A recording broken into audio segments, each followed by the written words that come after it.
Well, well, well. Let's go. Why not? The new season music. Brian Schottenheimer. Dak Prescott. Man, it's a beautiful day to be a Dallas Cowboy fan. Let's go. Let's go.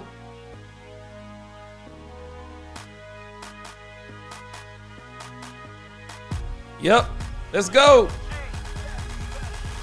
Welcome, Cowboy fans and Cowboy haters alike. I'm the G, and I'm the host of Let's Talk Cowboys, where we talk facts. And so, if you like this video, you like this live stream, I forgot I'm live. If you like this live stream, hit that like button on the way in. And if you haven't already, please like, share, subscribe, hit that notification bell so you know the next time we post another video or go live. Hey, and we live. Let's go. Let me give you the topics for the day. We don't have many. I got a couple of things I got to take care of today, but I figure why not a couple of hours of talking about our Dallas Cowboys. These are going to be our topics for today. I was going to just do the Brian Schottenheimer interview, but then I look on DallasCowboys.com. We got the George Pickens interview. We're going to do that. We're going to listen to the Brian Schottenheimer interview.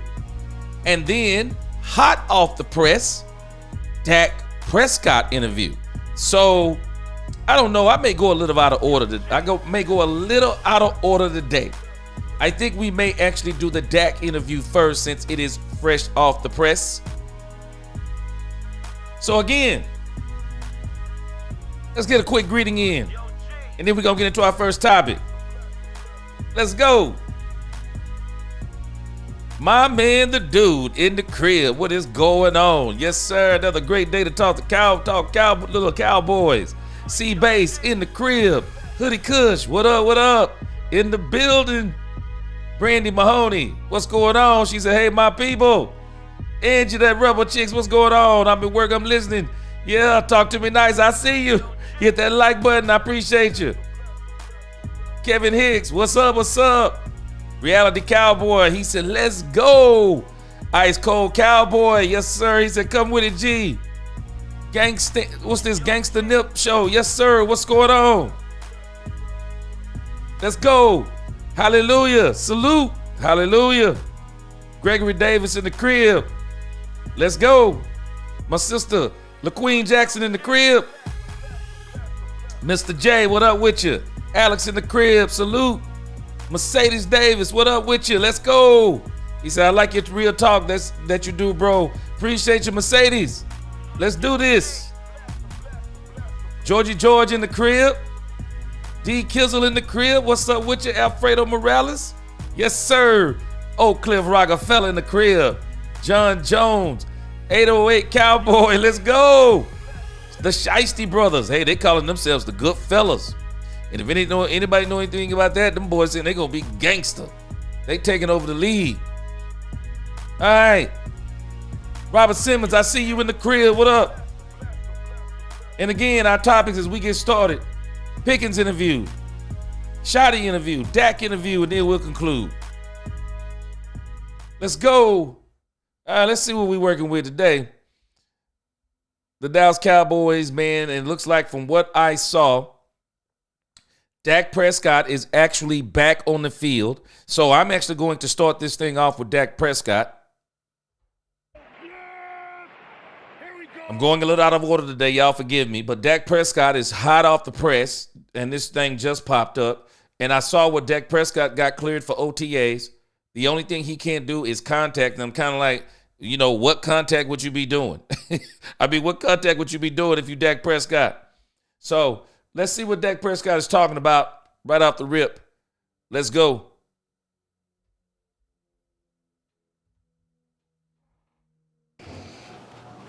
Pretty much can do it all. Feel good. Yeah, I think I'm just not cleared for contact, which we've got a while for that anyway. So, yeah, I'm out there and the team activities feel good. Just trying to obviously stay that way. Yeah, feeling great. You're a big relationship guy. How do you embrace? Now, This was one, if you saw my video and if you were on yesterday, this was one of my OTA stories to look out for. And actually, I believe it was number 2, Dak's participation. So now we got a question answered. Dak's participation in OTAs is going to be a full go. They don't do contact in OTAs. I'm sure they're going to be very careful about how they run around Dak Prescott. So as far as him being able to be out there for plays, getting the chemistry down with the wide receivers, the offense, Dak Prescott is a full go. This is exactly what we wanted to hear. So one of our questions, or at least my question, has been solved or has been answered. Let's go. What Schotty's been trying to do around here. Yeah, he's doing a hell of a job. He's doing a hell of a job. Great job in building the culture. I mean, look at him right there, seeing and dapping off guys, and that's him. You're going to see him around weight room, the field, the locker room, preaching about competing every day. But not only that, we're doing them in team meetings, competing at practice, that's the part about today's practice, right? Is that fine line of competing, but doing it smart and being disciplined about it. And he's just doing a hell of a job building the culture, and in a sense, starting over and understanding that, yeah, we do have to do it from the ground up, and it's been fun. How would you describe this Cowboys culture and what it's going to become? It's getting created. I don't want to say that what it's going to become. It's something that's got to define itself and get created amongst all of us, coming together, believing in it, believing in one another, and understanding that this culture is going to be the reason that we win. Dad, what does it do for this offense? So far, again, this thing with Brian Schottenheimer, man, the culture is real with this guy. Everybody's loving it. Huge. Yeah, very huge. I mean, then look at that guy's tape. You see what he does, the kind of receiver that he is. He's going to win the one-on-ones. He can win 2 versus 1 if he has to. Very talented guy. When you can add him alongside of CD and the rest of the weapons that we have, I'm super excited. How did you find out about the trade, and what was your initial reaction? Yeah, pretty funny, I guess. I was actually away from my phone for a couple hours and go back to like 6 missed calls from Jerry's assistant. So had no idea, literally no idea what it could have been about. And actually a voicemail from Jerry, hey, I got some good news I want to share with you. So I called him back, and he was excited. And he was just telling me that it happened, that it'd be released either later that night or in the next morning. And, yeah, just a lot of excitement from the both of us. Can you do that Jerry voice again? No, one time. This is the thing to me also that seems different about this team going forward. You rarely heard where Dak Prescott and Jerry Jones were talking. And I'm pretty sure they did. But I've noticed when Dak signed the last contract, Dak kind of mentioned talking to Jerry Jones and then communicating to Troy Aikman what Jerry Jones' vision was, even though he didn't say. He said, when Troy said, what did Jerry mean by all in? He says, well, I don't really know what he meant, but I think this is what he meant. And goes on to tell us exactly what Jerry meant. Dak and Jerry seem to be communicating. And I love the fact that he called Dak or his assistant, and then Jerry Jones left him in voicemail. And just the excitement of Jerry Jones. I mean, I'm sorry, man. This really sounds like some vintage 90s Jerry Jones stuff. I mean, it does. It sounds like some vintage Jerry Jones stuff. And I am so glad that we're getting this Jerry Jones back, because I'm telling y'all, this Jerry Jones, y'all might not remember, but I've been saying this. Championships, it's an organization thing. See, our problem has been it's a Dak Prescott thing. No, championships are an organization thing. Starts with the ownership, front office, general managers, matriculates down to the coaches, coach to the quarterback, quarterback and the coach to the team.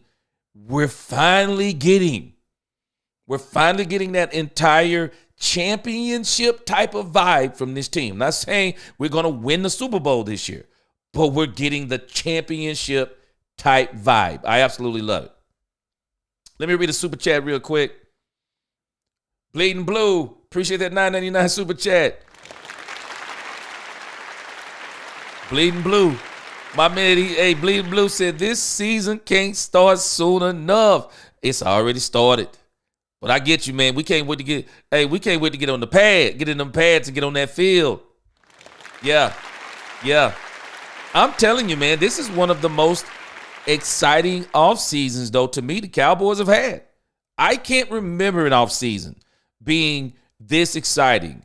The moves, the coach, the coaching staff, the front office, all of this communication, culture talk. I mean, man, it is so, I said it yesterday, I'm going to say it again, a breath of fresh air. A breath of fresh air. It never seemed right with McCarthy to me. It never seemed right. It seems right now. It seems right. And you can see it. You can see it with the players, Schotty. You can see it on everyone's face, including Jerry and Steven. I love it. How big is energy? It seems like you guys are getting energy starting at the top with Schottenheimer, because a lot of fans, I think they kind of roll their eyes. Wait a minute. You catch what she said? Y'all are starting to get a lot of energy. But she's saying, I was saying this last season, energy from the top. People do not understand this. Championships are not won. I said this before. Championships are not won quarterback down. Championships are won top down. Ownership, front office down, top down, not quarterback down. There is rarely a quarterback that can win a championship quarterback down. No, it starts with the front office. The confidence in the GM. Well, we don't have a GM. It's the GM and the owner, they're one and the same. So we know they got confidence in themselves. But then the confidence they put in Will McClay with this draft and orchestrating it. The confidence that they put inside of Brian Schottenheimer. And now it seems, for the first time, as far as I can see, confidence in, and I think Jerry had it, but it's more expressive this go around. Confidence in Dak Prescott. And I'm telling you, man, it's just all around love on this team. And I'm telling you, it is going to work its way out during the season. They're trying to change the culture, but what are you feeling in the building? Energy. 100%, a lot of it. As you said, and starting from Shotty and down to the coaches. I mean, yeah, did a hell of a job of calling out the coaches in that instance yesterday and making sure that they're accountable to that, and just to hear their response. And not only their response, the way that they approach practice and the way that they administered some energy and brought it themselves and made sure their players in each position group had it, that collectively you felt it out there in the practice yesterday and obviously today as well. There it is again. There it is. He's answering another question that I had, one of my OTA questions. The biggest question for me, the coaching staff. The coaching staff. And you're listening to Dak say that Brian is really pushing the coaching staff to push the players. And this is what they're talking about, that energy that they're feeling. I absolutely love it. As the quarterback, how do you kind of balance CD and George both wanting the ball and balancing distribution of passes and things like that as it gets going? Yeah, I mean, I think having a conversation with them up front, maybe hey, there are going to be some games and maybe one or the other, it's tough, right? And that's the beauty of having you two guys, is I don't know if it'll ever be tough for both of you. But in that instance, those are two unselfish guys, and truly they want to win. And when you're not winning and you're not getting the ball, trust me, I understand the frustration. So I'm never going to be mad at them for frustrating about wanting to win and wanting the ball. So it's the communication, it's the relationship that we're building and we'll continue to build, whether it's amongst me and GP or CD. I love it. Uh-oh. This is what we were asking for. I love it. Do y'all remember? I said, I want the Dak Prescott back that grabbed Dez Bryant by the shoulder pads. I'll throw it to you when you open. I love it. So now Dak is, had a conversation with both of these guys. there will be days, and I said this also before, that when you have two superstar wide receivers, you have to have these conversations that you may not eat today. George Pickens is going to have to accept the fact that now that you're a Dallas Cowboy, all the hoopla, now you're going to really get some attention. But you'll be drawing some attention off CeeDee Lamb. And then when CeeDee Lamb eat, they'll be drawing some attention off you because the attention will be on CeeDee Lamb. Everybody's going to have to be patient now. You'll get it where you fit it. You'll get it when you're open. You'll get it depending upon the coverage. You have to let guys know. And I love what he's talking about, unselfishness. When you got two number ones, the coverage is going to dictate who's got the hot hand today. And if you got a secondary and they can't do anything with you, get ready. Both of y'all going to eat. But this is the Dak Prescott that I was talking about. Man, you want to tell these guys. Open communication. Tell them up front, hey, man, you might not get it today as much, but I need you to still run your routes hard. They're going to be after you. So you had a great game last week, so I need you to still run your routes hard. Run through your routes because I still may come to you if I can. But if I can't, just continue to run your routes hard. And eventually, I'm going to find you.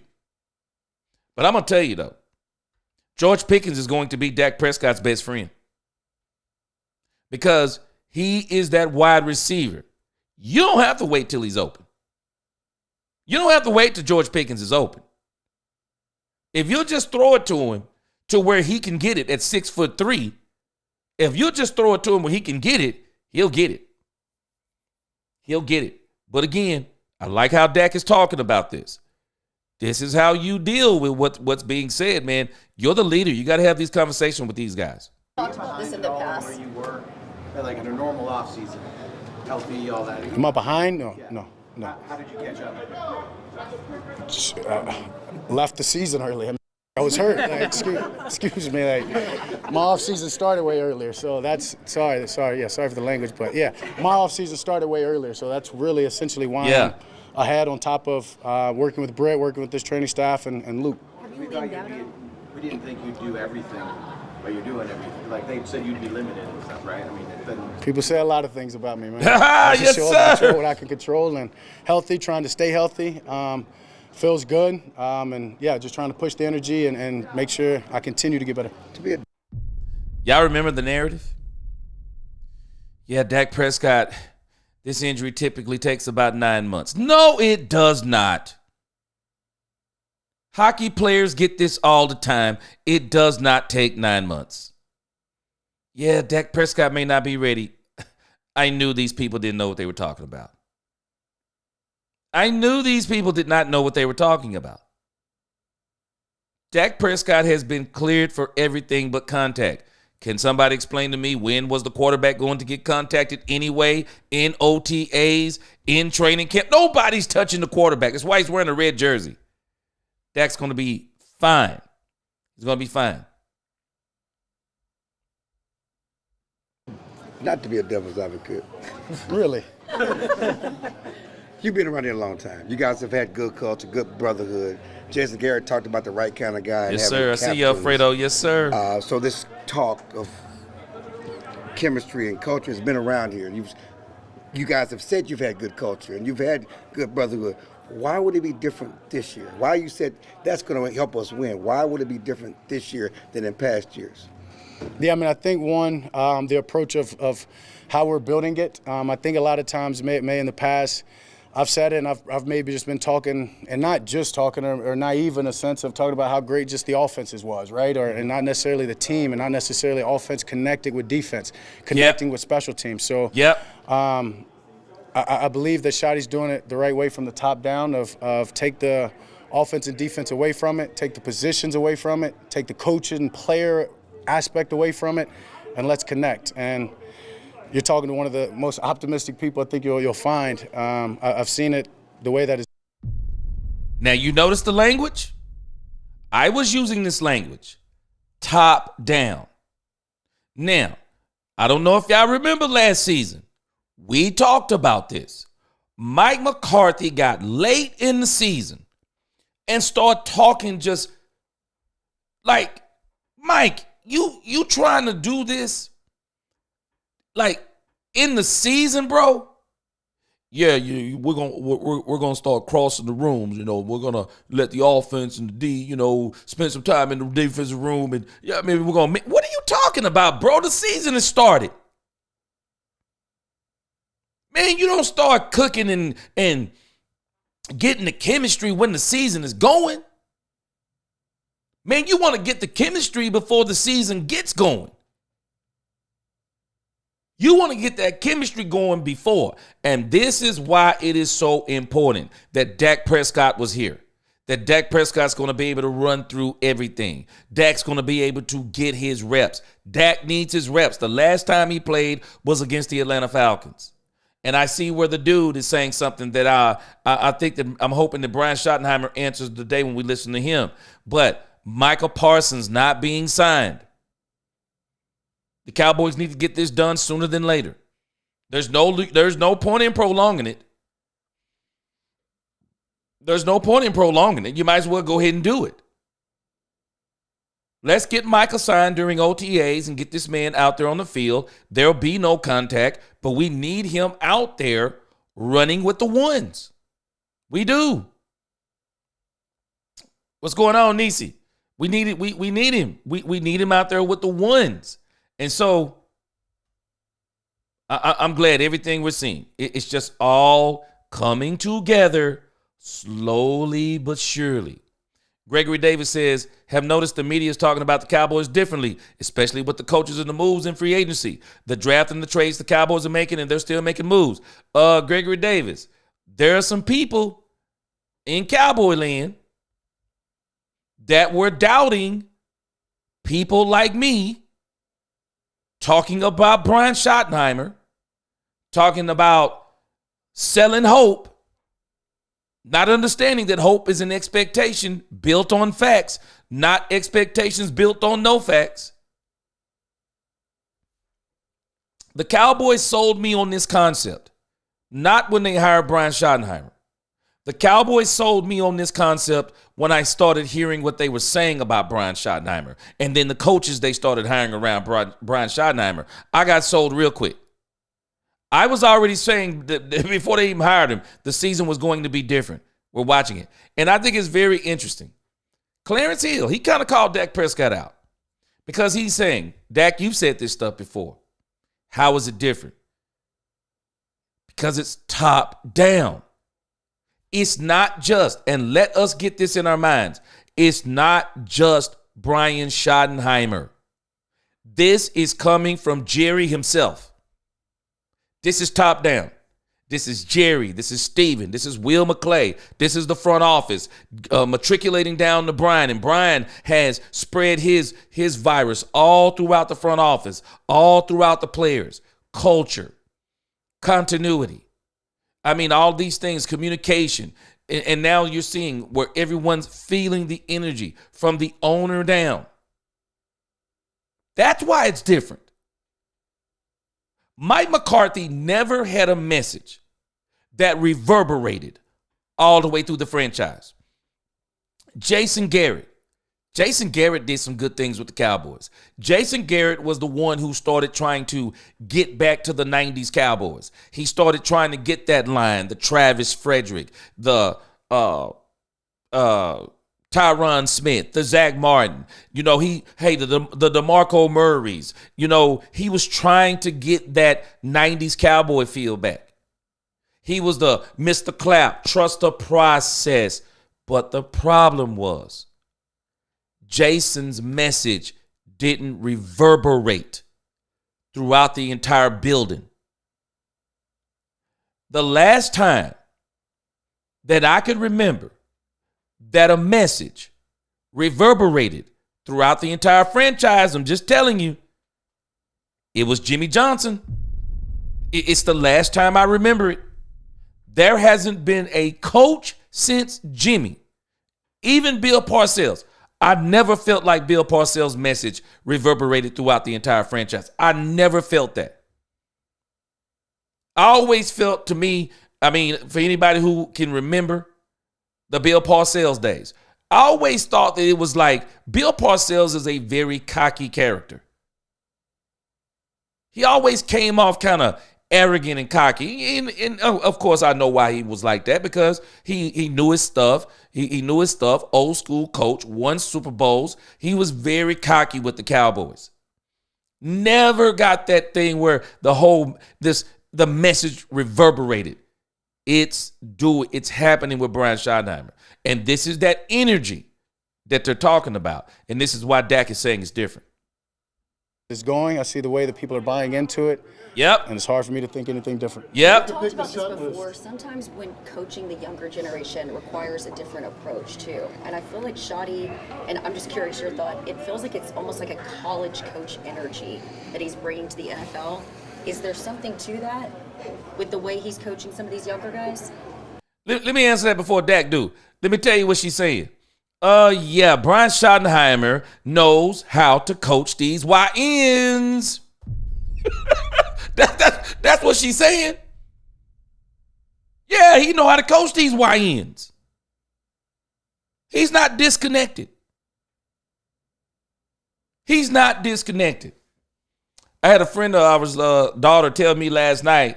She said, "You're the only 50-plus-year-old preacher that we know that is hip and that's connected with everything going on with youth." Yeah, you want to be like that. So it's not that you're doing it because you're trying to impress people. No, you want to reach a younger generation too. You don't want to just be preaching and teaching to old folk, even though you're preaching and teaching to old folk too. No, you're preaching to young folk too, because you want them to be the future. You want them to start carrying the load and start doing the work around the church. So it's the same thing with Brian Schottenheimer, man. He know how to coach these YNs. Yeah, he know what he's doing. This was one of the problems that Micah Parsons had. DeMarcus Lawrence walking around here all old school, hot boys, can't change nothing. This is how we do it. Old man Zach Martin, been around there for a decade. It's all like, he's a part of a regime older than Dak Prescott. Yeah, he's the guy who to me, when you talk about older guys, you do need them on the team. I think it's a plus when you have an older quarterback that can perform. I think it's a plus when you have older guys in the building. But understand this. We have to understand. This game is getting younger and younger. It really is. It's getting younger and younger. And the way college manufactures players, the lifespan of players isn't like it used to be. It's just not like, guys, you get big contracts, get pushed out after that contract over. Next man up, some young dude. And then we're watching where the older players, if they haven't been on the team, they become mercenaries. They're 1-year players. They're 1-year players, maybe 2 tops. So you better learn. You better know how to coach these young dudes. You better learn how to do it. Because if you don't, you won't have a job. And I do believe that was one of the issues of Mike McCarthy. I don't think Mike McCarthy, he didn't know how to motivate this generation. He didn't. That's a different level of skill. That's a different skill level. Some of the elder statesmen, they don't need as much. But man, the YNs, hey man, you need a little bit of this right here. Yeah, you need some of this for them young folk. They want to get hyped up. They want that adrenaline. They want that energy. They want somebody to motivate them. I know we don't like this sometimes in some of the older generation. I don't need motivation. Yeah, the young folk do. It is what it is. That's what she asking. You better believe that's what she asking. Shotty is doing it. He know how to work with these youngs, these YNs. Yeah, I'm not sure. I'm not sure. It's been 10, I guess, now since Dak ain't no YN. Somebody better tell him. Dak Prescott ain't no YN. Dak Prescott, hey, man, I'm an elder statesman, man. I'm 30. You ain't no YN when you hit 30, 31, man. That's why that person, I don't know what you talking about. I know what she talking about. I've been from college, so I do understand that you've got to get the best out of your guys. Old, young, whatever. And that's the coach's job, is to get the best out of their guys. Exactly. Some guys, you have to relate to them different if you want to see their best, or talk about things away from football, their family, if you want to get the best out of them. And yeah, sure, we've got some young college college coaches in this year, but I think if more than anything, it's about being hungry. And I think it's easy to see that in youth at times, and maybe that's what you're asking and you're feeling, but I would say more than anything, it's about being hungry and wanting to do everything the right way, and particularly the hard the right way. The music at the practice is a little different. Yeah. Nisi says, that reporter needs to stop with that question. Garrett talked about the Cowboys way, a.k.a. the Jones way, not the culture. Nisi, you remember?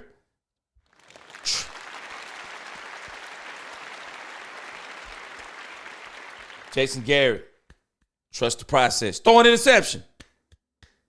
Pat you on the back, pat you on the butt, pat you on the helmet.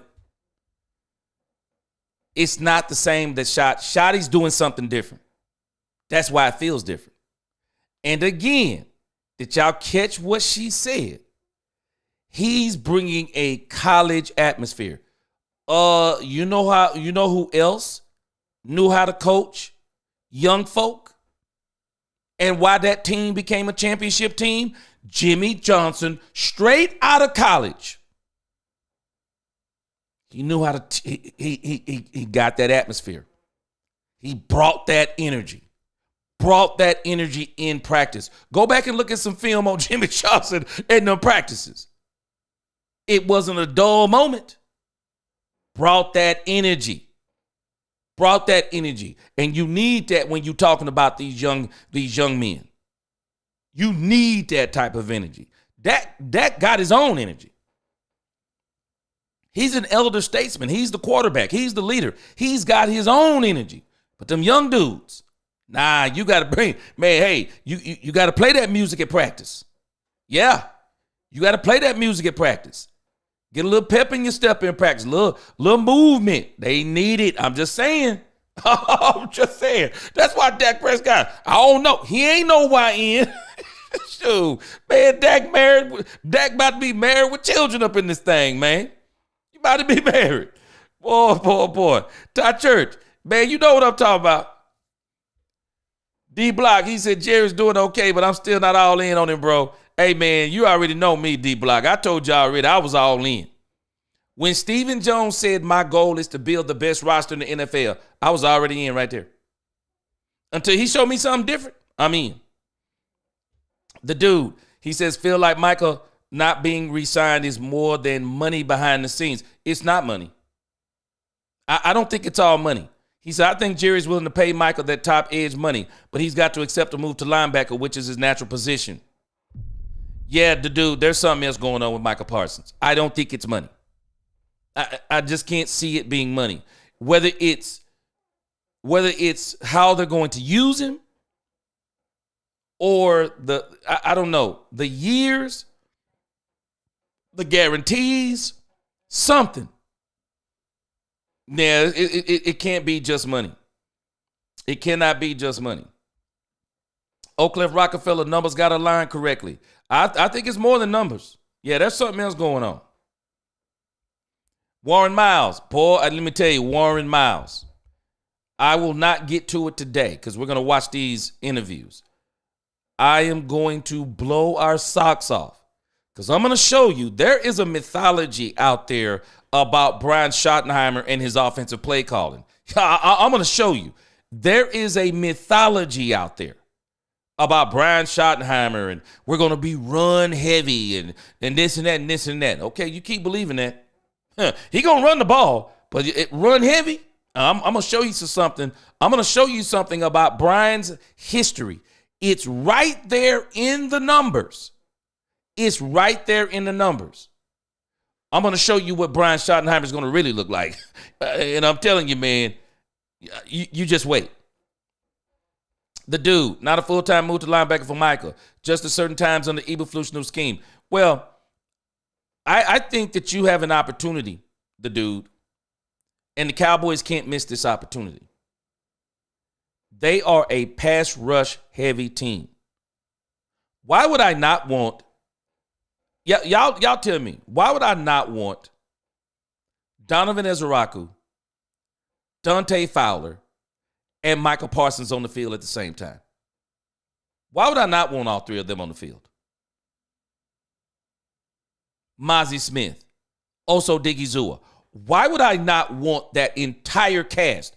In when Demarion Overshown get back, Demarion Overshown, Michael Parsons, Mozzie Smith, Oso Digizua, Dante Fowler, Donovan Ezeraku. Why would I not want that combination of players on the field in certain packages? Well, the only way I can accomplish that is from time to time, maybe I'm going to line Micah Parsons up in that will linebacker position. Why not? Why would I not do it? When you got that much talent on defense, man, let me tell you something. I'm all about a rotation, but there will be some time. Hey, man, we got to get these boys on. We got to get all this on the field. All of it. Get it on the field. Get it on the field. Edge the rubber chick. She says, I'm freshly out of my YN's phase. Call me auntie like they called Dak Uncle. Appreciate that $4.99 super chat. Angie, my sons, they be rolling on me. They be rolling on me. Talking about, how do you know what a YN is? Because I know what a YN is. Yeah, I'm out of that phase. Don't mean I don't know what it is, though. Hey, you got to know how to communicate to all. You do. You got to communicate to all. That's how you get the message. Yeah. And our child shall lead. Hey, D-Block, you got to teach the young ones. You got to teach them. Gee, she said, I need you to clip that YN's comment. I'm telling her. That's exactly what she's asking him. She's like, hey, how's he able to deal with these young folks? You know how to deal with them YNs. You gotta learn. You gotta learn. We always say, hey, this is the era that we're in, the time that we're in. The time that we're in don't mean we change our morals and standards. But the time that we're in means that we may need to change our approach. We may need to change our approach. It would behoove us sometimes to learn the language that the young folks use. I try my best to keep myself up on the language. I don't be a part of that culture, but I try to keep up with the culture so that when I start talking to young folk, I can talk to them in their culture rather than them saying, here come this old head saying don't do this and don't do that and blah, blah, blah. Nah, bro, you're going to find out. Nah, I'm not an old head. I'm a old, mature man. I'm up on the time. I've been here, done this, and I'm somewhere else, but I still know what's going on. And I'm going to try to help you not to make some of these crazy mistakes that sometimes YNs make. Amen, Walls. So again, man, Schotty, man, this dude is doing his thing. He's doing his thing. You think about it. If y'all don't think this dude, Brian Schottenheimer, was sitting back in the cut taking notes, man, this dude was taking notes. Michael Parsons was talking about the disconnect between the young and the old. What has Brian Schottenheimer done? He's coming in and he's uniting the young and the old. Man, this dude, Brian is doing his thing. Lisa Worley, what's going on? What's going on with you? All right, let me finish this Dak Prescott thing, man. I'm up in here tripping today. Georgie George, he said championship energy. Yeah, no doubt. Nisi said I'm older and didn't like McCarthy old 90s play calling. Hey, Nisi, you already know what I call it. Stale as toast, West Coast offense. The thing about Brian Schottenheimer, he likes the West Coast too. But he also looks at what's working around the league. And Brian Schottenheimer, in a New York minute, he'll implement some of those new wrinkles. He will. Quack, quack. Hype me up. Yeah, hype me up. Yes, sir. That's what the young folks like. Hype me up. Hype me up. I'm gonna hype me up. Boom, boom, boom, boom. I'm just telling you. I'm telling you, man. It is what it is. Yes, sir. I'm just saying. You got to know how to make that connection. Hallelujah. We got to know how to make that connection as older people sometimes. We do. Yeah, hey, Alex. Dak is far from a YN, ain't he? Dak is far from a YN. That's why when she asked him the question, Dak said, I don't know. I ain't been to college. I ain't been in college in 10 years. Dak said, I ain't hanging out with these young dudes like that, man. I'm with my wife, my soon-to-be wife, my children. I'm hanging out with old folks. Man, Dak said, she asked Dak these questions. Dak like, what are you talking about? I wish I'd have been in that room. I'd be like, Dak, she talking about YNs, bro. She talking about YNs. That's over your head just a little bit. Edge, appreciate that super chat. Hey. Angie says, Shotty, or YN, by heart. That's why he knows his connect with them. Angie. And you think about it. He ain't no young dude. He just knows how to be. You got to learn how to stay in touch with a culture. You don't have to be of it. You don't have to be in it.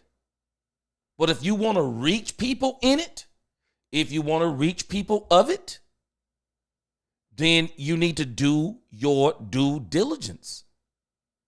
Do your due diligence.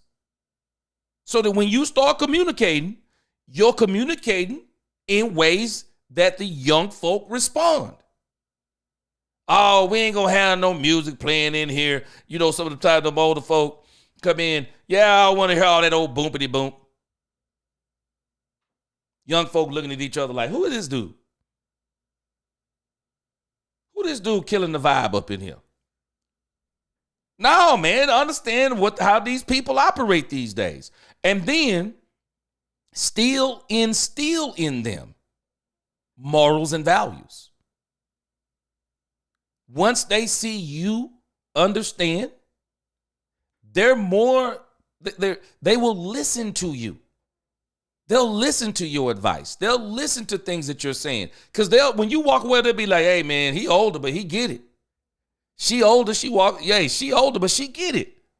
Oh, yeah, she cool, he cool. Yeah, they'll run through a wall for you then. Georgie, let me read a couple of these super chats as I get back to the chat. Tony Nicholas, appreciate that $10 super chat. Yes, sir. That's it.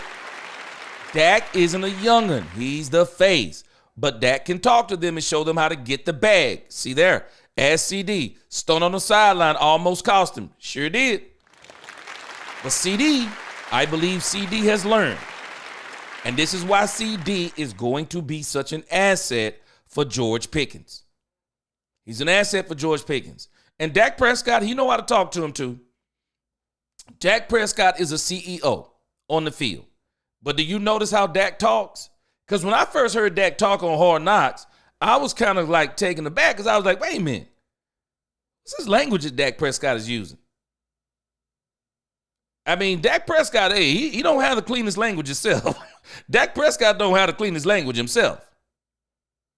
So he still keeps his communication on par with some of these guys. But yeah, when she started talking about that college atmosphere, shoot, Dak Prescott like, hey, I don't know what you talking about. I don't know what you talking about.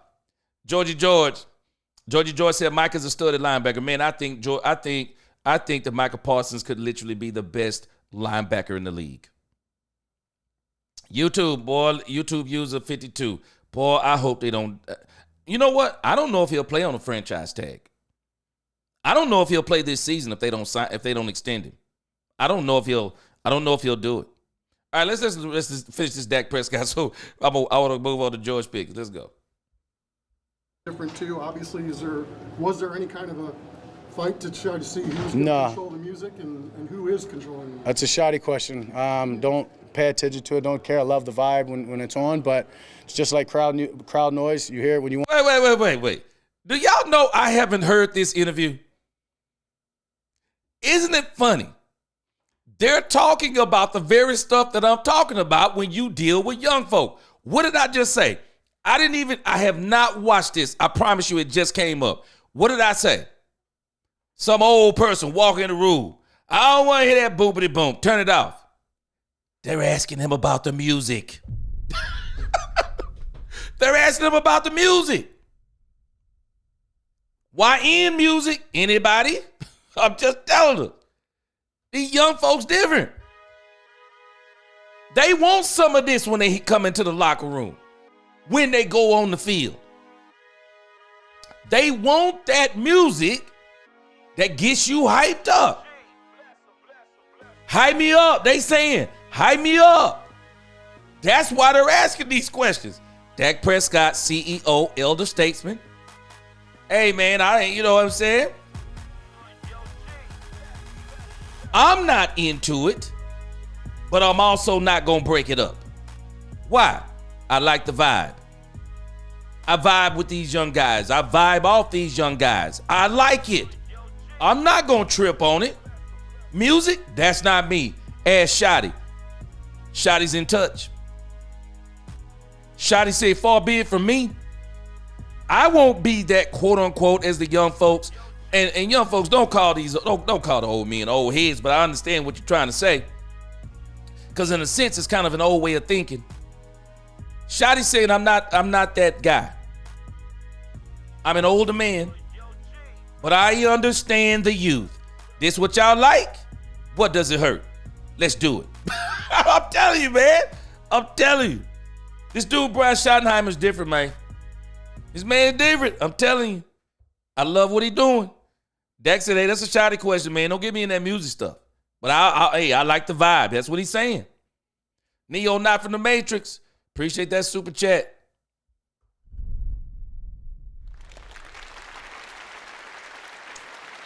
Neo, not from the Matrix. He says not to bring the Eagles into this, but look at Sirianni first press conference versus Schottenheimer first press conference. It was identical. It was identical in team building. Yeah. I feel you. I'm going to check that out. But yeah, Schottenheimer is genius, man. And again, Neo, let's think about this.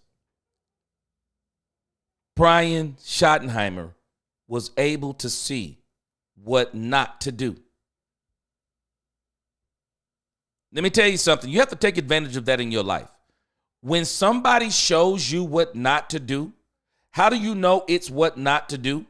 When you see the negative response that it's getting, when you see how it's affecting people in a negative way, you take mental notes of that and you say, okay, when I get my opportunity, that's one of those mistakes I'm not going to make. See, they're asking the CEO. I mean, Dak's the CEO in a sense, but the stuff they asking Dak, man, Dak kind of like, hey, man, it's all good. It's all cool. Not me. That's not me, but I'm with it. I'm with it because I do understand these young guys, and I understand that there are different people in this locker room, different cultures, and if we can bring those cultures together without disrupting the culture that we're building by uniting everyone, then everything is good. I love it, man. Tony Nichols, he said, ask Diggs, cuss Dak, but Dak kept cooking him. Yeah, boy, yeah. He said Dak, he said cuss Dak out, but Dak kept cooking him on the field. Put that Richard Pryor old man whooping on him. Yes, sir. Yes, sir. You're 100% right, Tony Nichols. Dak Prescott kept coming at him. Oh, you gonna talk noise to me? All right, I got you. Kept coming at him on the field, throwing dimes on him. Hey, man, you got to know how to deal with them youngsters. You got to learn how to deal with them. You got to learn how to embrace them even. You got to learn how to embrace them. Because they're a part of the winning process. They are. Dak Owens. What's going on, Dak Owens Filthy? Yes, sir. Dak Owens Filthy, I agree with you. He said, hit that like button. Let's do it. I love it, man. Yes, sir. D-Block 88. You talking about Slam Sam Williams, I'm pretty sure. Yeah. Eddie said, I got to roll it. Eddie said, I got to roll it. D-Block 88, he said, big facts, G. Man, I'm telling you. Yeah. You got to know how to relate, man. You do. You can't be somebody just rolling it. Oh, man, I'm the old man in here. Turn that off. Nah, man. Nah. You got to know what's going on. Niecy said, we have Lamb and Pickens. Uh-oh. Niecy, you getting in on what I'm going to talk about. Niecy said we have Lamb and Pickens. Shotty will definitely channel his inner Kellen Moore and have Dak throwing for more than 4,000 yards. Book it. Book it. Book it. Book it, Niecy. I'm going to show us this. The proof is in the history, Niecy. The proof is in the history. And I'm going to show people this, and it is mind-blowing when you look at this stuff. It's mind-blowing. Bleeding blue. Yes, sir. Some of these YNs need leadership. Yes, sir. And bleeding blue. You think about this. You have to create a culture to where you can give them that leadership. That's why I was asking about the whole character thing. Because you don't want a locker room or a team to where you're saying, yeah, anybody that don't agree with us, anybody who's bad, they can't be in the locker room. No, you create a culture so that when you get some elite players and they've had an issue at somewhere else, you can say, well, they won't have that issue here. Not in this culture. We got a culture where we can bring in them YNs. And we can turn them YNs, we can make them into leaders. We can make them into leaders. We can do those things. Yes, sir. Jared Thomas in the crib. Yeah, man, we cooking on this Dak Prescott interview, man. I'm up in here, man, I'm up in here tripping, man. But it is, I'm just telling us, man. D Block, he said, we have to stay in tune with the young kids. They call me Unc now. Exactly. We have to stay in tune. I make it my business to do it. I make it my business. And Jared G cooking that YN gumbo, Niecy. I'm just telling us, I have to. I have to do it. You lose a whole generation when you that person, don't do this, don't do that, and blah, blah, blah, and we're going to do it my way. Nah, calm down. There are some things, man, we just got to say, man, we're going to vibe with that. This going to help us as a team. This going to help us unite. And watch what I tell you. It's going to work. It's going to work. And, man, you look up. Shoo, man.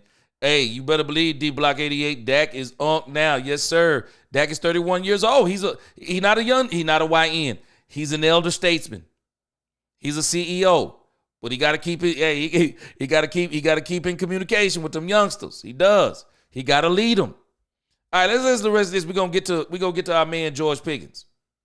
You want to, and you cut it off when you don't. When did you realize you're the longest? Nutrition or leaned out at all? No, I mean, I just think my fiance keeping me away from the sweets. I see you, I ask Dad. for ice cream. She brings me protein yogurt. So I just think stuff like that, honestly, has helped. The rehab, running as much as I've been doing for the hamstring, but nothing major. Dak, when did it hit you that you're the longest tenured player?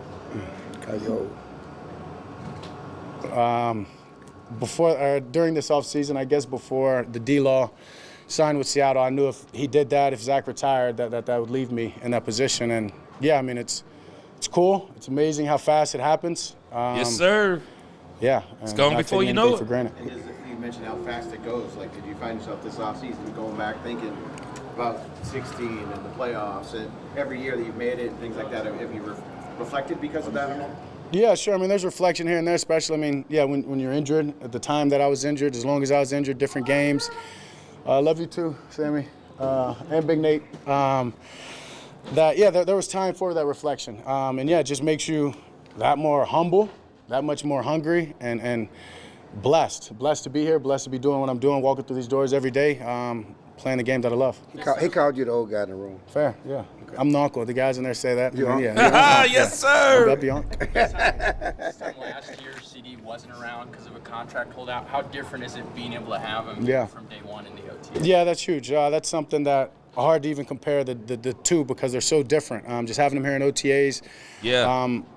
Being able to work with him, getting that extra work in, and understanding, that he's going to be here. I think that's huge. And then you bring in a guy like GP.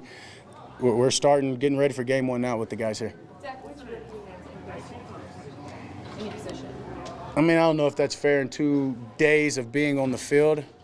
I know I can go with the easy one, our first-round pick, Tyler Booker, and obviously it's probably who I've spent the most time with, getting in the huddle with him starting the huddle off with the ones, and whether it's the responsibilities that he has to bring to the huddle or whether it's his communications on the line, he's doing a hell of a job, and you can tell this guy is a football player. Guy has a lot of pride, standard in what he does, and excited for him just to continue.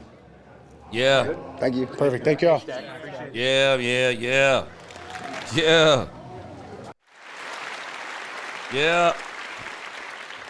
I absolutely love it. That was the Dak Prescott interview. Boy, I absolutely love it. The Cowboys, man, they just seem to be doing all the right things. I absolutely love what the Cowboys are doing. I mean, the leadership, the vibe that they have, the energy everybody keeps talking about. Every time you hear a player interviewed, they all keep talking about energy, the message, energy, the message. Oh, man, this dude, Brian Schottenheimer, boy, he is doing a psychological job, a very psychological job on this team, man. And I absolutely love it. I absolutely love it. All right, we got a couple of more interviews here. I want to get to Brian Schottenheimer, man, but it looks like this stuff is popping up fresh off the press. Before we get to George Pickens, oh, man, yeah, they got Jalen Tolbert on here. Jalen Tolbert, Dak's doppelganger, Solomon Thomas. This is like crazy to me. These dudes look so Don't eerily let ugly the same. stains from Excuse me, they look so eerily the same. It's crazy. I mean, they might need to get their DNA checked. But these guys look so much alike. What's the vibe been like? It's been awesome. It's been really cool just being a part of the team. Being home for me has been awesome, but Coach Schottenheimer's doing an amazing job just getting the energy right, getting the culture. There it is. There it is again. You keep hearing energy. The vibe, man. The vibe, the energy. It's all there. It's all there. And I'm hoping, man, this is the start of us getting out of this. Yeah, let's go as far as Dak Prescott take us. No, we're only going far as we go. And I'm telling you, man, that this energy they're talking about is crazy. Reality Cowboy, he said Dak for MVP. I think he's going to make a serious run for it this year. He says 14-3, 5,000 yards, 43 touchdowns, 10 interceptions, 67% QBR. Yes, sir. That brought us some serious. I think he can do it. As a matter of fact, if I'm not mistaken, Dak Prescott is less than 1,600 yards from being the number one passer in Dallas Cowboy history? Yeah. Niecy. Hey, you said it best when we were watching the draft. Man, the way that dude, energy, the way he came out that tunnel, boy, that boy Booker knew he was ready to play. D. Webb, what's going on? He said, can't wait to speak about shot interview. He just aced his test every time. He does. Yeah, he does. And as a matter of fact, hey, D-Block, this man is Dak Prescott's boy. They better check their DNA, man. Right here. Hey, this is a Lifetime movie waiting to happen. I'm just saying. Boy, this is a Lifetime movie waiting to happen right here.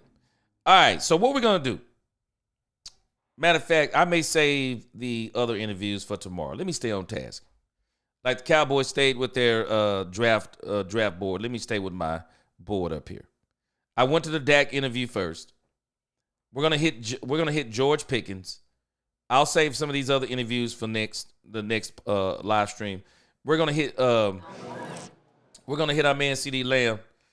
Oh, you know what? And it is very good that we're gonna go to our man CD Lamb because I kind of caught on to something the last time that Angie was talking about CD Lamb. Okay, I caught on to something. You know, she was talking about he was a supermodel. But then this last time I know she was talking about CD Lamb, man, she started talking about CD Lamb like he was her future husband. So we're gonna go and put on CD Lamb. I'm sure that Niecy will find this. I mean, not Niecy. I'm sure Angie the Rebel Chicks will find this very, very entertaining. Let's go ahead and put on CD Lamb, the supermodel. Energy. I mean, it's early. Everybody is excited to be back. You know. Wait a minute, y'all catch what he said? Here it is again. Listen. Pretty good energy. Energy. I mean, it's early. Everybody is excited to be back. You know, it's good to be back with the guys. Now, isn't it funny? This was not the vibe last year. This was not the vibe. CeeDee Lamb wasn't in camp. Injuries kind of sprinkled throughout. So many different questions. I mean, you think about even with Micah Parsons not being extended. We're not spending a lot of time talking about his contract. We talked about his contract pre-OTAs, but it's like no one's really talking. We're talking, but we're not talking. It's like we're basically resolved. We're moving on. We know they're going to sign him. We know they're going to sign him. It's just a matter of when. So why even spend our time on this? Everybody vibing. And on top of it, Micah is there in some capacity. But again, you keep hearing the word energy. Energy, energy, energy. Let me tell you something. If you ever played football before, that's definitely one of the things that you need. And when you talk about CeeDee Lamb, I mean, CeeDee Lamb, boy, for as hype as this man is on the field, he seems to have a very soft demeanor. Figuring out our identity for the season and going in full head of steam. Yeah. Seeing Dak walking off the field, he was excited about throws and talking about. I don't know if I've heard him say that. Maybe I just haven't been privy to it. But I mean, it's practice. Yeah, it is. And this is kind of where you win everything. This is where everything starts. And obviously the 2025 season starts now. So for us, taking every opportunity, every rep, being grateful to being out there again with the guys as a unit, healthy. Yeah. And, back to just enjoying ball again. Yeah. She talking about the hype, how hype Dak is. See, Dak on the field different. Dak out there hyped up on the field. She said it's practice. Nah, this ain't just practice. Not the Dak Prescott. This isn't just practice. When you are Dak Prescott's age, and believe me, 31 is not old. But when you're 31 years old, you're the oldest player on the team. You're the quarterback. You're watching the players that y'all have finally started bringing in. Dak Prescott. I mean, once we kind of see what the running back room is on the field. But I think Dak Prescott is seeing that, hey, boy, we're really doing this. We're making moves.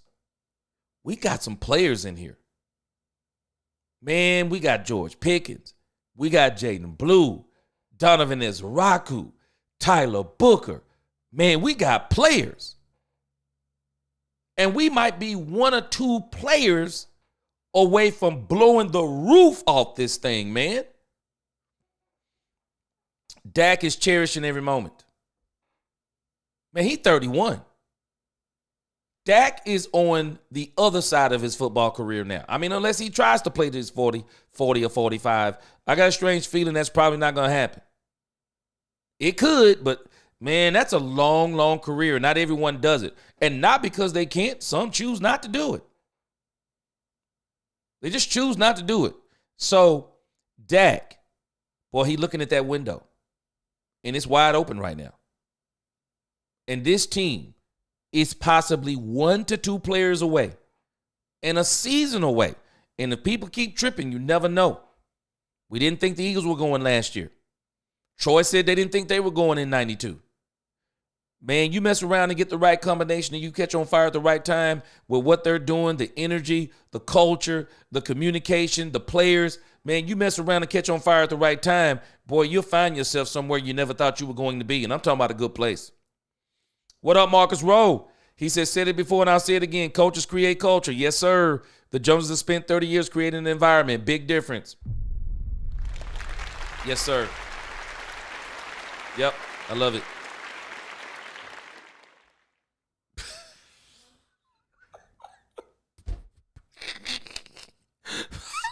Hallelujah said, Thomas looked like he cheated on this girl.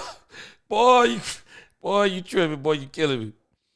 Man. You say like he cheated on this girl.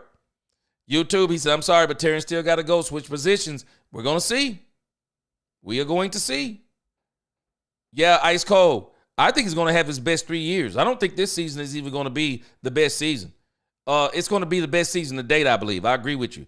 But no, he's gonna have better seasons. He's gonna have better seasons. It's gonna be crazy.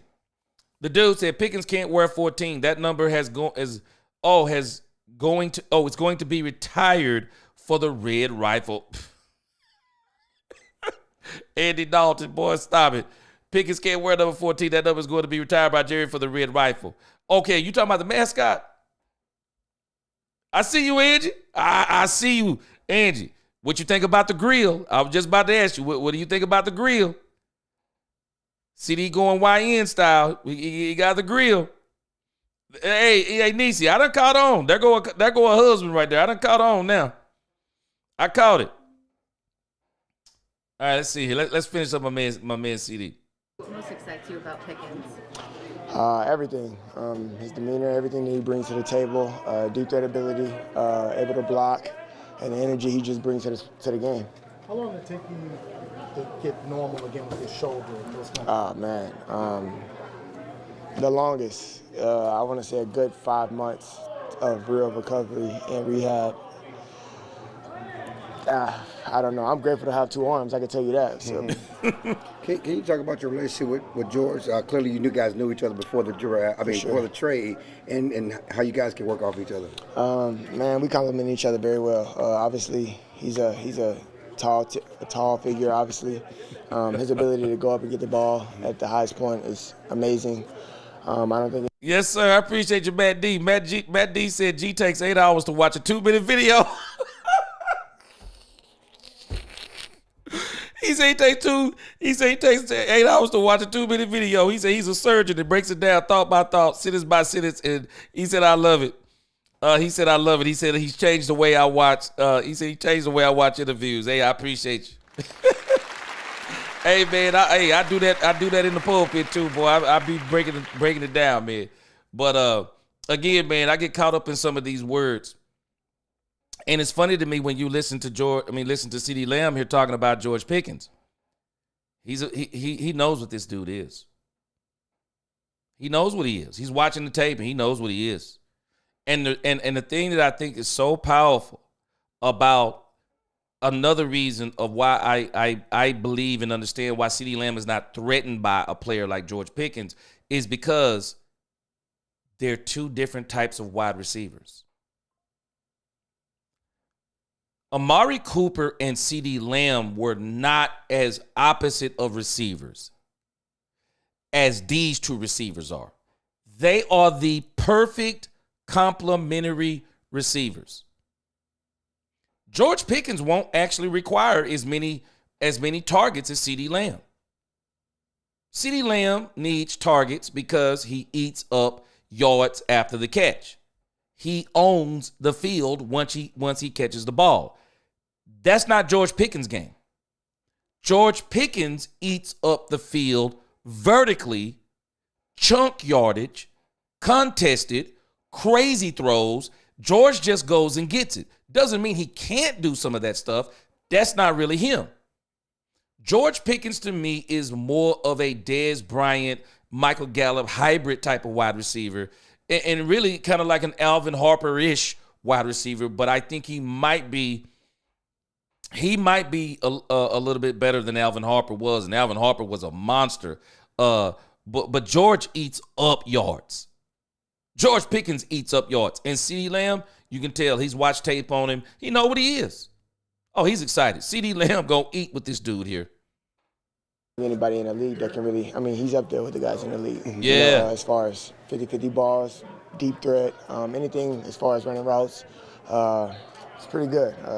See, CeeDee Lamb knows what this guy is. Jump balls, 50-50 balls. Running routes, he pretty good. He know what he is. You're not getting George Pickens for route running. I'm sorry, you're not getting George Pickens for route running. It's not saying he can't run routes. That's not what you're getting George Pickens for. You're getting George Pickens to go get it. Hey, George, run that fly route, man. I'm going to throw it up there. Go get it. Hey, I'm going to throw it in the back of the end zone. Hey, man, go get it. I'm going to throw it across the back. I'm going to throw it about 8 feet up. Hey, go up there and get it. Yeah, man, we need you to be the Alvin Harper of the 92, 93, 94 Cowboys. CeeDee Lamb going to eat. I'm sorry, Jake Ferguson will have no more excuses this year. Jake Ferguson ought to eat in the seams. He ought to eat in the seams with this dude. Safeties will not allow this dude to be one-on-one down the field. And if they do, Dak will make them pay for it with Ferguson or CeeDee Lamb on slant routes, crossing routes, whatever the case may be. CeeDee Lamb is going to eat with this dude. I'm telling us he gonna eat with this dude. Yeah, Dak got to be the head of the table. Yes, sir. A new energy. Hey, Ronald McMillan, that's it. New energy, fresh results coming from the top to the bottom. Championships start at the top. Yeah, see, he got them Paul Wall fronts. That's why I was asking Angie about him. Now I don't know if he got them Paul Walls, though, because he had them Paul Walls. He had them diamonds in them things. You know what I'm saying? He had them diamonds. The dude said the Pickens trade is great, but people forget about all the free agent signings that were made too. Yes, sir, on the defensive side, they were strategic. The team hadn't seen that from the front office in the past 2 years. Exactly. Yeah. I mean, they've just done great overall. Yeah. Chucho, he said, I'm dropping the Dak, and I ain't flushing. Hey, Dak going to be in this thing, man. He's going to be great. And I know he's excited. Ice cold. He said 11 Pickens. He says equals LP album debut September the 4th. Yes, sir. America First. He said, how you doing, G? Yes, sir. What's going on? He said, going back to your latest video, how the NFL needs the Dallas Cowboys. Yes, sir. America's team. Yeah. He said, I see you, Edge, for sure. He said, did you notice that Cam Ward, being the number 1 pick of the Tennessee Titans, don't even have a primetime game? Just shows you the NFL needs the Cowboys. Hey, America First. Isn't it strange that Kyle Brent said that the Tennessee Titans are way more exciting than the Cowboys, and the Cowboys are eating up the headlines? The Cowboys are devouring. They are devouring the headlines. Anybody talking about no Cam Ward? Cam Ward tried to talk about us so that people could talk about him. Cam Ward's gonna be great. But nah, he ain't. Nah. The dude, he said the mascot, right? Man, you tell boy, I said he can't be talking about Andy Dalton, boy. Yes, sir. The red rifle. Boy, I remember people talking about, yeah, he gonna take that spot. Yeah, how'd that go? Yes, sir. George Pickens wearing number 13. I've been hearing people talking about, yeah, man, he can't be number 13. It's a bad luck number. Nah, I ain't worried about that. Angie said, I'm not a fan of the grill. I like the pearly whites, but I can get down with the YNs. I see you. I see you. 70s fan, he said, G, did you catch Matty Dove's video on OTAs? I haven't yet. I got it queued up, and we'll probably watch that on tomorrow's live stream. Yeah, I definitely want to. I got to hear what my man Matty Dove's going to say. But let me finish this thing with CD, and then so we can try to get to Brian before we get out of here today. Again, knew him beforehand. Y'all worked out together in the past. Can you just talk about that, the bonding you guys have had together, and how that will be easier with him on the team now? Right, absolutely. We started off when I want to say it was his combine prep and everything, and we was out in Atlanta just getting right, grinding. We were students of the game, still is, but I was giving him the little things that I learned as far as my first year in the league, and just passed him what I could while I could. And it's crazy how things come full circle. Yes, sir. Now we're catching up on everything that we left off. Is it different from when you were here with Amari because of where you guys are and you're not really. You're a rookie learning that, and Amari's Nah. Not at all, because when I was a rookie, I was still a student of the game, and I was excited to learn and anxious to learn, and staying in my books and asking questions, which is what he's doing. And I feel like, again, seeing how fast forward 3, 4, how many? 5 years? Oh, my goodness. Wow. Fast forward 5 years later, and here I am, like the roles are reversed. I'm still grateful. Again, I can't appreciate Coop enough for the knowledge that he's given me. Yeah, and, Man, he's impacted my career for the long haul. So you're OG now in the room. Yeah, for sure. It's crazy. You embrace that? Yeah, bro. I think about it every day. year 6 is kind of crazy saying it out loud, especially starting when there was COVID and no fans. So How hard are narratives to shake in this league? Once the league gets a narrative on a player, and how cognizant of that and protective are you of Pickens because of that, wanting him to have a second chance? I already knew what it was. Got the warning. I mean, I knew who he was as a player. Obviously, just watching him in the Steelers and how passionate he is about the game, I think they kind of get it confused. Once you're so passionate about something, you're willing to do anything for it, right? So as far as winning goes, and I mean, just being happy in an organization, not saying that he wasn't, not saying that he was, but I mean, you never know. I mean, he hasn't stopped smiling since he got here, so I'll start with that. Schottenheimer stressed a lot about culture. Is there anything heading into the season that you Yeah, want see, CD is saying something that I said about George Pickens. I said in the video I made about George Pickens. George Pickens is getting something here that I don't believe he got in Pittsburgh. When you go to Pittsburgh, they are a defensive first team. They're a run first team on offense. They didn't have a quarterback that could really get the ball to Pickens the way that he wanted. And it was Mike Tomlin that made the final call on George Pickens. But I want you to think about what's happening in Dallas. The fan base went nuts over George Pickens. The fan base went nuts over George Pickens. The media, at least for the most part, nuts over George Pickens.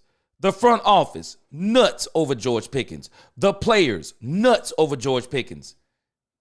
He's in an environment where he feels welcome. That in itself changes your attitude. You're different around people who want you versus people who don't want you. People who don't value you. They devalue you. When you're around people that value you, man, it helps you to be your best self. It really does. do differently just in terms of how you lead or anything like Be that? a better leader and be out there with my guys. I feel like just being available for my team and being out there playing, making plays, that's the best thing I can do for myself and for the team. So taking care of myself and giving them all I got. What do you think you can learn from a player like George Pickens? Man, his energy, everything that he brings to the game. You know, his ability, his strength towards the catch point, and he guys different. off press. I mean, the list could go on and on. You know what I'm saying? I'm watching him every rep that he is in. If I'm not on film, when I get done, if I am in, I'm gonna go watch it after that. So he just different. studying the game. I'm a student of the game. I love it. I enjoy it, and watching those guys, really everybody in the room for real, but GP in particular, he's a talent. Yeah, he You mentioned different. things that you really respect about his game. How do you see you two being similar to one another? Hey, Keith, what's going on with you? Keith, he said Pickens not messing up his endorsements. Him and CD will have a commercial soon. I'm expecting a Goodfellas commercial coming in 4, 3, 2, 1. I agree with you. I think they're going to have a commercial for it in no time for sure. 70s fan, what's going on? Rufus, I was married on the 13th. I see y'all with these numbers. Q-Ball, he says, because we value the person and the player. Yeah. The Cowboy fan base, they wanted him. The team, they wanted him. They wanted a move like this. And they got it. And, man, this dude going to get red carpet treatment around this joint. George Pickens. And, boy, don't let this dude come out first, second game, man, and put up 100 yards with 2 tubs or a tub. Shoo, it's over. It's over. Cowboy, boy, he going to be selling jerseys out this world, man. Out this world. We compliment each other. If he's tired, I can guarantee you I'm not. You know, so just being his backbone and being here for him and letting him know that he got some help on the other side for sure. That's a dog and that's willing to win, and I'm gonna do everything in my power to do that. As we all know, the show don't stop for sure. Have you decided on a new celebration for you? Yeah, but I'm not showing y'all. Y'all gotta wait. Uh-oh. I don't know if it's gonna get fined, so I gotta be careful with it. It's crazy. Fans kind of roll their eyes when we talk about culture change around here. Yeah. But when Schottenheimer talks about the importance of going to team dinners and scheduling that, does that resonate with you guys? It almost feels a little bit like a college culture feel to it. Absolutely. I feel like in college, everybody was in love with the game. You know what I'm saying? And not really just here for work. Granted, that's what we're here for. Ooh. Ooh. Ooh. Don't let what he said right there slip by. Whoa. CD just said something, man. I had not thought of that. That is a powerful point. Michael Parsons even mentioned this. Now, the NIL is kind of changing this. And I am definitely not against these college players getting paid. I mean, the NCAA been making billions on these kids back and wouldn't even let them get money off a jersey sale. But he's saying something. There is a point in a professional player's career where they transition from the love of the game to it's not just about the game on the field. It's about the business off the field. But when you think about in college, that college atmosphere, that is where you get probably at your most, as a player that can really play the game. And you're at the top of your game in college. That's when you really love the game. That's the point where you say, this is going to help me realize my dreams. And you just love the game at that point. This dude said Brian Schottenheimer has created a college atmosphere. He said, and that is a time when everybody loved the game. I like that. That's powerful right there, CD. I like that. Yeah, that got me feeling some type of way right there. Taking a person back to that point of the first love when they really and truly are in love with the game. Because the business of football will make you not love the game sometimes. It'll make you not love the game.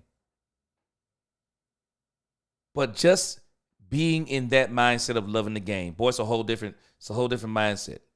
That's championship level football right there.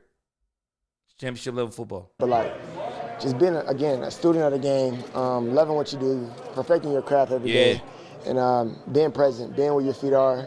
And I mean, I'm happy we're not doing too much talking on the internet. Let's just get to work. CD, yes sir. I see you. Yes sir. Now, y'all remember back when we did the video about Darren Woodson, DLLS, Clarence Hill had interviewed him? Remember what he said? Spend more time talking football in the offseason. Not everything else. Be focused on the game. Be focused on winning. Not all the other stuff. He's saying it. Hey, Shaw, there it is, Shaw. Shotty got them boys loving the game again. Yes, sir. Boy, CD dropping some megaton bombs up in here, boy. CD dropping some megaton bombs. Yes, sir. I see you, CD. I see you. I see why Angie wants you to be her husband. I see you. Work done, and we'll show the world during the season. How do you embrace the fact that Shotty wants to have dinners with you guys and obviously ping pong and putting and those kinds of things? Just relationships go a long way.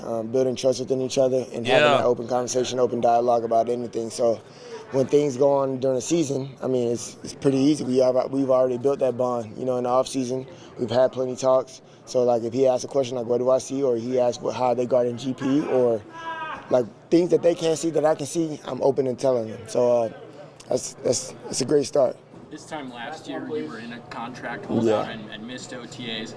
And early in the season, you said that kind of affected some of the timing stuff. I mean, people downplay the importance of all this. How different is this for you being able to be here right away this year? The last time I had OTAs in training camp was 2023. Ooh. Thanks, CD. Whoa. CD, hey, man. This dude, CD. They just asked him, when was the last time you had OTAs in training camp? and he said 2023. What happened in 2023? Oh, that was his biggest year of his career that got him the money. Yeah. Training camp matters. Training camp matters. Yeah, CD, hey, maturity all over the place, man. Maturity all over the place.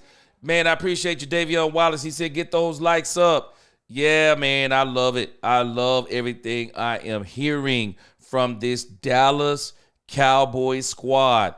Appreciate your cue ball. He said, yo, G, glad I found your channel, bro. Good content. Let's talk facts. Yes, sir. I appreciate you. I'm glad you found me, too. Glad you're a part of the chat. Greatest chat on YouTube. Hey, Nisi, you are 100% right. That was a nugget. CD dropped nuggets, bombs in them things, man. He dropped bombs in this thing. Yeah. Yeah, that's a nice interview right there. CD killed it. Straight up facts, he killed it. Yeah, I like that.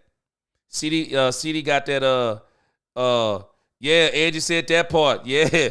Yeah, that boy CD is doing his thing, man. He doing his thing. D Block said leadership. Yeah. Yeah. Angie, Micah been chilling too. And hey, Angie, he ain't pulling no punches. He talking about Micah too. He ain't pulling no punches. No talking on the internet. Yeah, that includes Micah Parsons. I love it. I love it. I love it. This man dropped bombs. Yeah, Robert Simmons, yeah. Yeah, that man dropped bombs. Lord knows I can't wait to see CD on the field, G. Me, hey, man, him and George Pickens. Angie, you caught what I said about you? I see why you want this man to be your husband. Yeah, he dropping bombs. Hey, Angie, hey, you know women mature way faster than men. You know, you might be a year or two older than him, but he done matured now. So you can go on marry him. He'll be all right. Hallelujah says CD look like he makes love with Judge Jason. Stop it. Stop it. Boy, you crazy. Hey, D Block said, hey, CD ain't playing. Yeah, he dropped bombs. Yeah, Angie, showing growth. Showing growth, man. I like it. I like it. Plenty of the picks. Yeah, I like it. Solomon Jernigan, what's up in the crib? Yeah, he said, yes, player ball out when they having fun on the field. Yeah. McCarthy couldn't understand that. Megaton bomb again, Solomon Jernigan. Yeah. Yeah. For real. George, man, I appreciate you. He said, you awesome, G. Hey, man, I appreciate you. You awesome, too. Appreciate you being here. Oh, Quinn Scott said, Angie, like, oh, that Trey Songz already talking, boy. Hey, I'm telling you, man. I love it, man. I love what these boys are doing. I love what Brian Schottenheimer is helping this team to be. I really do. I really do. Let's try to run through George Pickens. And then we'll do Shotty right here at the end. Let's go and hit this man, George Pickens, man. I'm sorry. I said I was going to stay on my board. I went off my board for a moment. Boy, I can't wait. We're going to listen to Jalen Tolbert tomorrow's show. Boy, I can't wait to listen to Jalen Tolbert. And there should be way more interviews on. So tomorrow there'll probably be some OTA news. And then tomorrow will be OTAs. Matter of fact, tomorrow will be we'll listen to Matty Dubs. And we'll listen to some of the rest of these interviews and some of the OTA news. All right, so let's check out our man George Pickens. CD and be on the field with Dak for the first time. It feels good. Fresh start is always, growing point. So it feels good right now, just getting around the guys. CD mentioned that you guys have trained in the past together. Yeah. Now that your teammates have gotten to practice together, I know it's only been a couple of times, but what's that dynamic been like? It's been great, honestly. Like he said, we trained before. And then just being here, learning the plays, just a good vibe. What did you know of Dak before, and how do you kind of, what are your early impressions of him working with him? Very smart. At the quarterback, that's kind of one of the biggest things you need, and he's very smart. When you found out about the trade, was CD one of the first people you reached out to? He was actually one of the first people to reach out to me, besides Jerry and, the actual people. But, as far as players, he's one of the first players. What was that conversation like with you two? Was it just... Like I told him, just good vibes. He was super happy. Some of the guys on defense as well, whole team super happy. What surprised you about the trade and those kinds of things? 'Cause I know you... Yeah, I wasn't, everything's kind of a business, even kind of like what you guys do is a business. So I wasn't really like too shocked or too excited. I was just ready to work. Yeah. What was that first interaction with Jerry Jones like? Like I said, super excited. It's like when you get a present on Christmas. You're just super happy. Yes, Did sir. they talk to you at all about roles and how you Yes, would fit in the sir. offense? No, not yet. Just working with the guys. We got rookies here too, so everybody's just been kind of grinding. People have so much to say about you and the type of person you are. Going back to Pittsburgh, what is something that people don't know about you? What do you want people to know about you, or something that they don't know about you? That I'm actually like a chill guy. It's like a big phase of a tornado. That's not even true. I'm not a chill guy, and I just love to work. Or you're a tornado on the field more so than. So let's think about what George Pickens is saying here. I love his demeanor, and I don't know who the people he has around him, but the people that he has around him, they're advising him perfectly. He's not saying stuff like, yeah, I'm going to show Pittsburgh. Yeah, I'm going to make them regret they let me go or they traded me or blah, blah, blah, and saying anything negative about the franchise. No. Hey, man, fresh start. Yeah, I tell people, sometimes in counseling, let your ex be your ex. You don't need to talk about your ex. Your ex is your ex for a reason. When you start over, this is where you are. And like CD Lamb said, stay present. Don't be talking about where your feet are not. Talk about where your feet are. And now he's with the Dallas Cowboys. New vibes, and I love what he's saying. See, this one of them guys right here, they dangerous. And I mean that in a good way. He got a very chill demeanor. But when he get on that field, absolute monster on the field. He puts all his aggression out on the field. He don't have time with all the other stuff. This guy puts it on the field. And I think one of the issues that happened with George Pickens, he's the type of player, he put in a lot of work. It's obvious they've both been saying, CD said it, he puts in work. Well, when you put in the type of work that he puts in, and when you know you have the kind of ability that he have, and then you got Kenny Pickett throwing you the ball, Russell Wilson throwing you the ball, Justin Fields throwing you the ball, not able to get the ball in places where you want it, well, that frustration comes out sometimes because you're saying, man, I put in all this work. Now I want to show the production. It's frustrating. It is. He going to eat with the Cowboys. Straight up, he going to eat. I wouldn't say that. Kind of more disciplined. Yeah. How does it feel to know that about yourself and come to a place that seems to be embracing that, fans and the building that's allowing you the second act? Yeah. I'd probably say just staying humble. That's kind of what I always did. So, even when the story was what the story was, I always just kept working, staying humble. Does it feel rejuvenating to you, though, to have a clean slate, step into a new environment, you have a new first-year head coach? Yeah, literally exactly what you said. It's super rejuvenating, new city, new state, you know what I mean? So it's super refreshing. Ain't nothing like Texas, bro. Just living in the city. I mean, both cities are great, I'll probably say, but Dallas is surely bigger. Yeah. CD says he's learned a lot from watching you on tape. Yeah. What do you learn from watching CD? Just intermediate stuff. He's a great, he got great feet. So stepping in certain places, he steps in place a lot, which means he can get to where he's going fast in a short space. And he's tall. A lot of people don't know he's kind of tall. How long do you think? Man, you got to really listen to these two dudes. Man, these two dudes have watched, when they are saying they've studied each other's game, they've studied each other's game. He knows exactly what CD is, and CD knows what he is. And the reason why I believe that these two receivers, not only are they going to work great together, they're excited because they know, because they're not the same type of receivers. They're both going to eat. Because again, this is another issue I talked about with Amari and CD. They are, in a sense, they're kind of similar. Amari Cooper, technician, route runner. That was Amari Cooper. Yards after the catch even. A lot of people don't realize that about Amari Cooper. But in his heyday, yards after the catch. That's kind of the receiver that CeeDee Lamb is.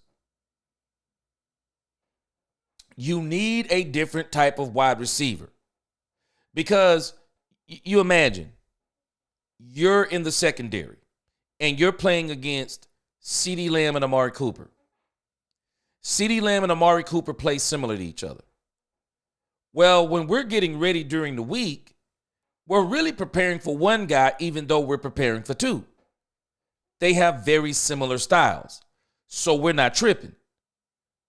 But when you come into a week and you playing against this dude, CeeDee Lamb and George Pickens, you got two different types of receivers. Now you got to worry, because remember what I told you? CeeDee Lamb eats up the field. He eats up the field in between the hashes. He eats up the field. The intermediate, like he said, the intermediate routes, the 5, the 10s, the 15s. CeeDee Lamb owns that. He catches in those spaces, and I'm telling you, this dude is stronger, faster, and quicker than people realize. If you don't wrap CeeDee Lamb up, he'll get away from you, and he gone. End of story. He is gone. He eats up that type of real estate. George Pickens, different type of receiver. Different type of receiver. Chunk yardage receiver. And it's not that he can't run routes. That's just not what you're getting him for. That's not what you're getting George Pickens for. George Pickens is a monster wide receiver when the ball is in the air. And these two guys, man, I love this right here. They're studying each other's games. And when you study each other's games, you're not just studying to learn so that you can do what they do. You want to know what they do. You want to know what they do. So, hey, how does this complement my game? How can I work with this? What will this enable me to do better because of what he does? Boy, I'm telling you, when these dudes get in sync, it's going to be crazy. It's going to be crazy. Let me read a super chat real quick. It's going to be crazy when these two guys get in sync, man. I'm telling you. Randy Cadell, appreciate that super chat. Randy, again, he said, I'm glad. He said, I'm glad I found this channel. I love it. He said, this will be a big year. I'm hoping for a nose tackle and maybe insurance on the cornerback. Yeah, you know, appreciate you too, Randy. Glad you found me too. This is the best chat on YouTube. I absolutely love it. Appreciate you, man.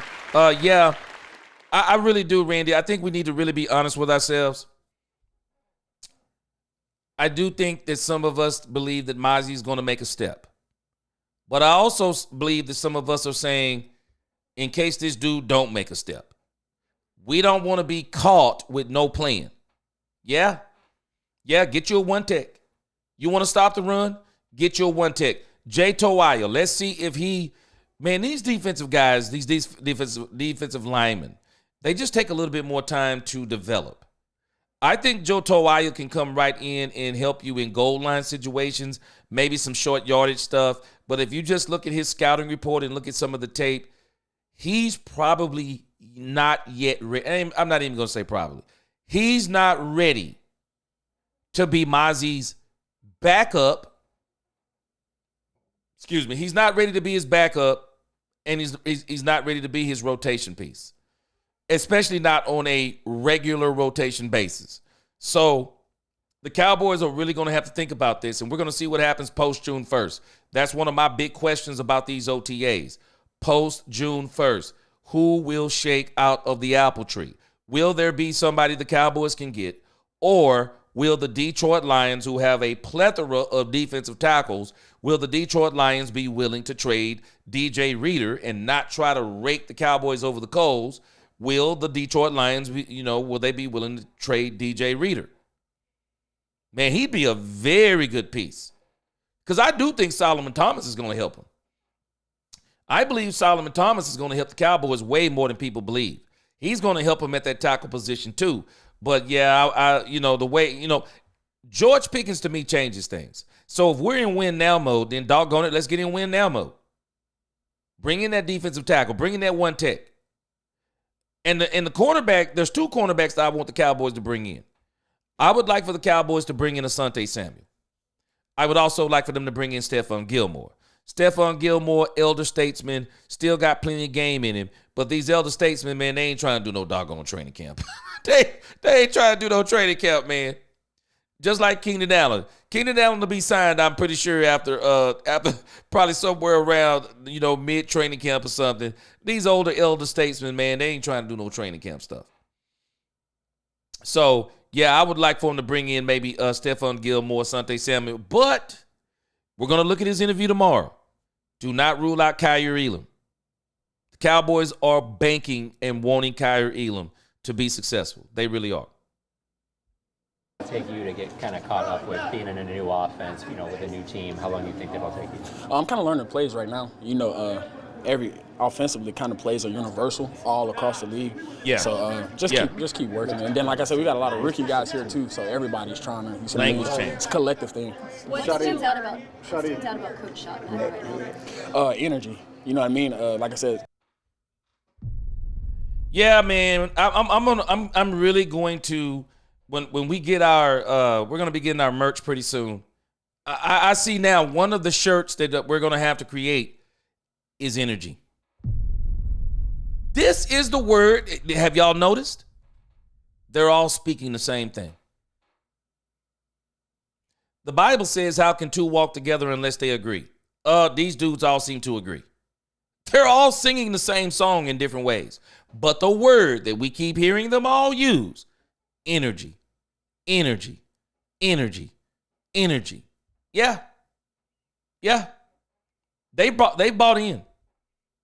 They have bought into the plan, and that's half the battle. Because I'm telling you, I do not want another season of watching a player as prolific as Micah Parsons on Thanksgiving Day talking about, yeah, man, it's Thanksgiving, Thanksgiving, man, we finally got to play. Thanksgiving? You finally getting the play concepts? Nah, bruh. This is stuff you need to be getting right, like right now. Like Pickens is saying, learning the plays. Not just learning the plays. You notice what CD and George are doing? CD and George are watching film on each other. You're learning the plays and you're learning the players. Amen, Walls. You're learning the players. You're learning the plays. You're learning the coaches. You're learning the culture. You're learning all this stuff. Man, this is fantastic what these boys are doing. I mean, it's just fantastic what they're doing. It is. Man, CD ready for this season. Hey, Richard, man, this dude, ooh, man, it's going to be crazy. Hey, hallelujah. Hallelujah. He said, Shotty getting me hyped more than Big Mike ever did. Hey. I'm telling you. Hype me up. Yes, sir. When you hear Shotty, this man get you hyped up. I'm telling you. I like it. I'm telling you, I like what we're hearing.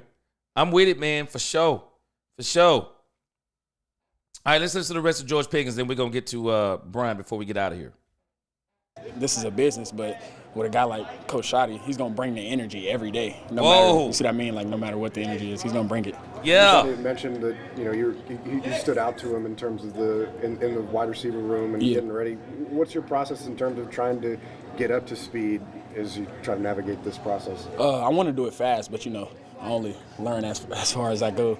But like I said, Shotty's been bringing the energy. He comes in the receiver room, boosts all the receivers up. Like I said, for me, it's just super refreshing. Yeah. What is? Man, this is mic drop stuff.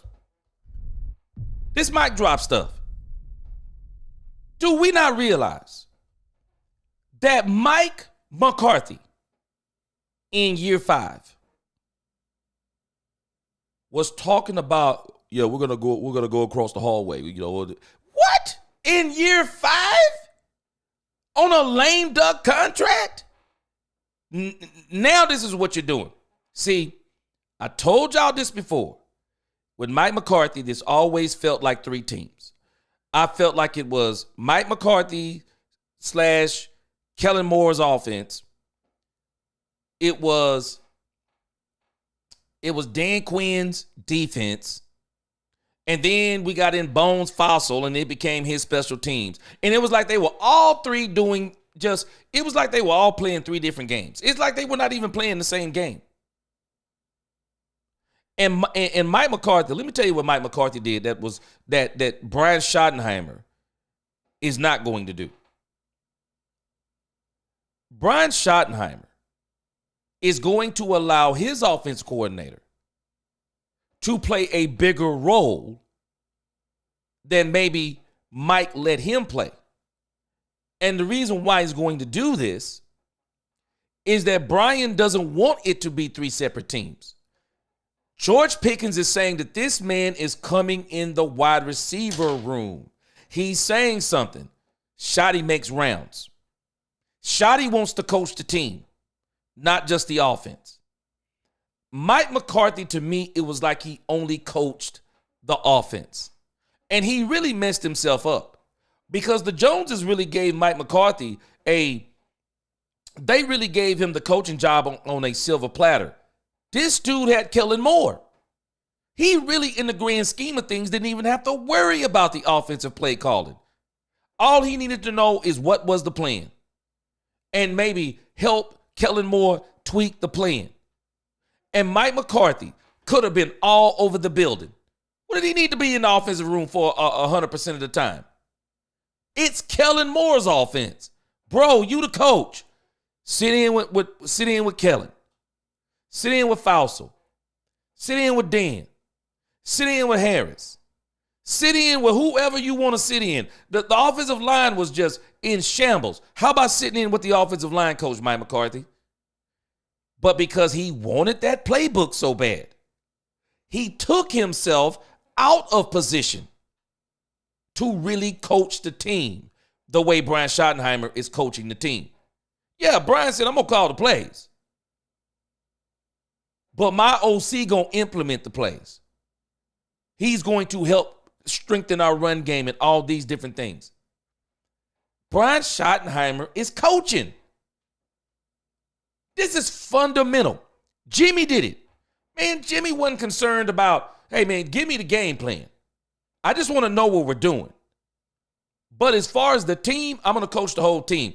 I'm going to put my fingerprint on every room, every position, because everyone is going to know what I expect, what I want from my team.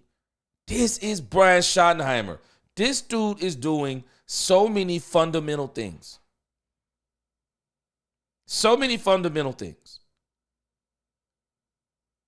This dude, it's like he's read psychology books. I tell people, the war is not on the outside of you. The war is on the inside of you. And when you're dealing with people, who you have to deal with first is yourself. And then once you deal with yourself, then you can start dealing with people. When you know who you are, you know what your vision is, and then you communicate that to people and you help them implement it with you. Yeah, them. They help you implement it. You don't implement it on your own. You get them to buy in, and then they become your evangelist. They start preaching what you're preaching. This dude, man, I'm telling you, this dude has read a psychology book. This dude is what he's doing. It is masterful, man. It is absolutely masterful what this dude is doing. I absolutely love it. He on point. He doing his thing. Neo not from the Matrix. He says, I'm probably going to cry when we get into difficult games and we come out in the second half with obvious adjustment. Boy, I feel you. Boy, man, hey, man, I feel you, Neo. Neo said, I'm probably going to cry when we get into difficult games and we come out in the second half with obvious adjustments being made. Yes, sir. Yes, sir. You mean we going to start doing what championship teams do? Man, I feel you, man. Boy, I feel you, boy. I'm telling you, it's crazy. It's crazy, man. What we are watching. I'm not saying we're going to the Super Bowl this year, but we're building a championship level team. And championships, they start in the front office, they are top down, and they start in the mind. Because once you get it in your mind, Once you implement the plan, oh, man, it becomes so realistic to you.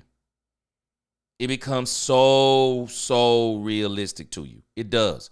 Lisa said, I love CD and love Pickens, but don't forget Tolbert. He's balling this year. Lisa, we're going to talk about Tolbert tomorrow. I don't think Tolbert going out like I don't think he's going. I don't think he's going out. I don't think Tolbert is just going to lay down and let Mingo get that number 2 spot. And the reason why I'm saying the number 2 spot is because we don't have a number. We're actually not worried about a number 3 because we don't actually have a number 2. We got 2 number 1 receivers. So whoever the third receiver is actually the number 2 receiver. I don't think Tolbert's going to give that spot up to Jonathan Mingo easy. I don't think he's going to give it up to him easy. Nah, I think he's going to fight for it.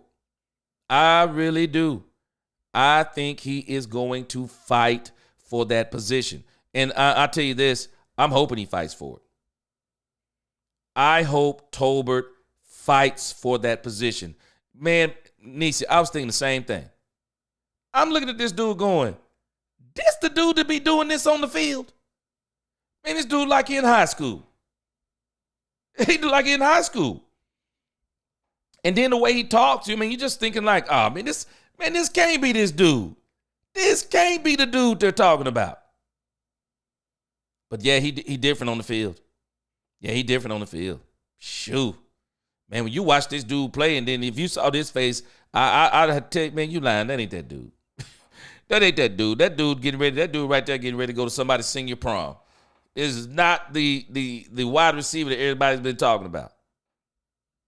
Something that you learned with your time in Pittsburgh that you're going to bring here to Dallas? Kind of like hard work, you know what I mean? Just a way of just keep going. You know what I mean? That's kind of what I feel like I bring from Pittsburgh to the Cowboys. You know what I mean? Just hard work, super hard work. Never get too high, never get too low. Number 13, story behind it? No, nothing's like. Oh man, the dude said I need to change my screen name to the Ghost of Mike McCarthy with a picture to Hunter G. Boy, let me tell you, boy, I'm just telling you, man. This dude Mike McCarthy, man, I never felt. Dude just didn't give me vibes, man. I just, man, this dude just didn't give me vibes. I couldn't do it. Mike McCain, he said, people don't understand, G, the Cowboys are going to be fired up this year, and they got 2 number 1 receivers and a boatload of running backs. We're about to get busy. Yes, sir. I agree with you, boy. We about to get flat out busy. And you know, at the end of the day, Mike McCain, I believe that this is one of the things that Brian Schottenheimer is going to do next. I remember when Mike McCarthy came out at the beginning of the season.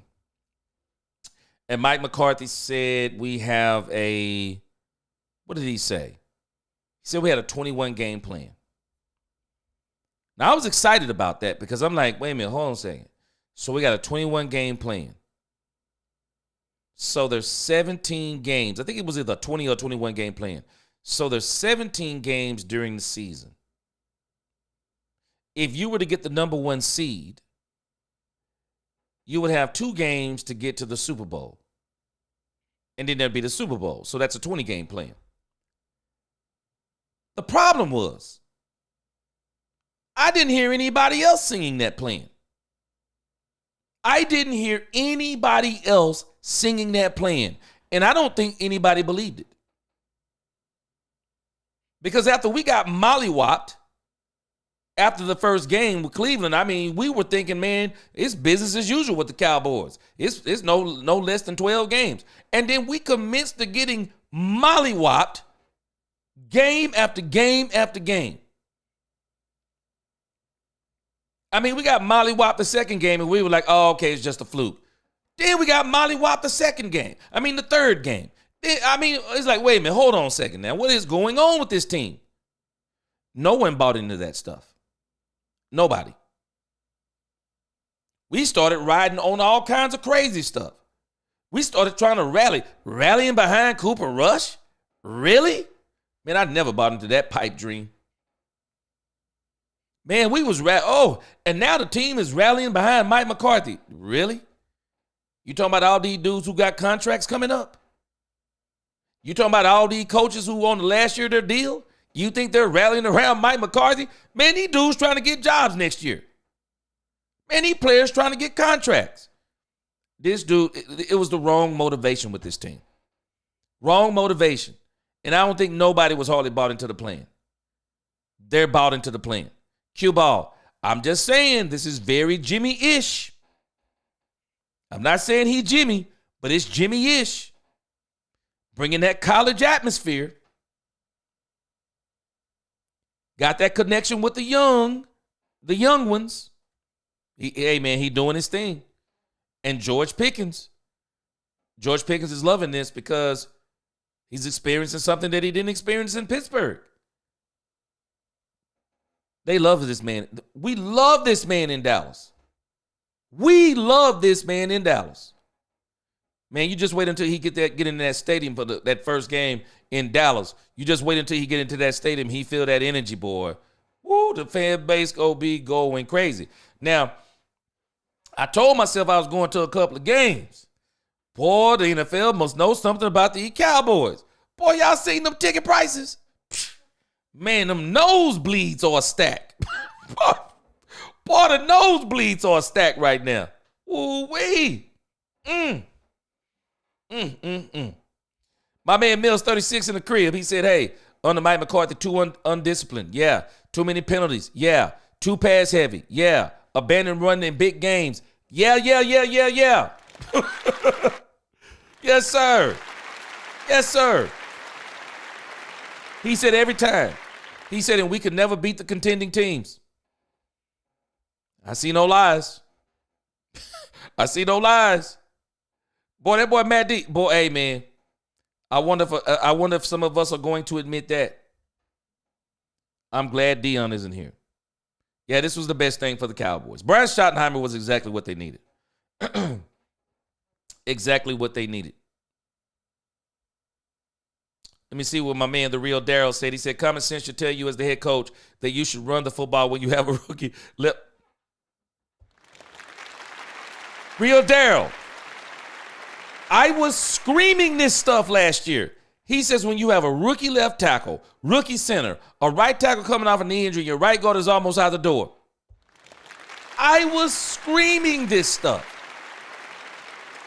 Ask any offensive line what would they rather do. Would you rather pass block or run block?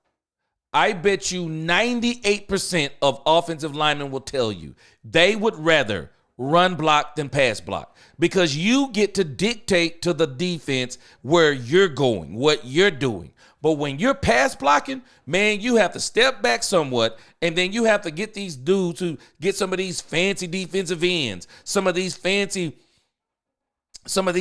D tackles that can put moves on you, head fakes, hand moves. They can do the judo chops like our man Louise was talking about, or they can do spin moves, all kinds of stuff.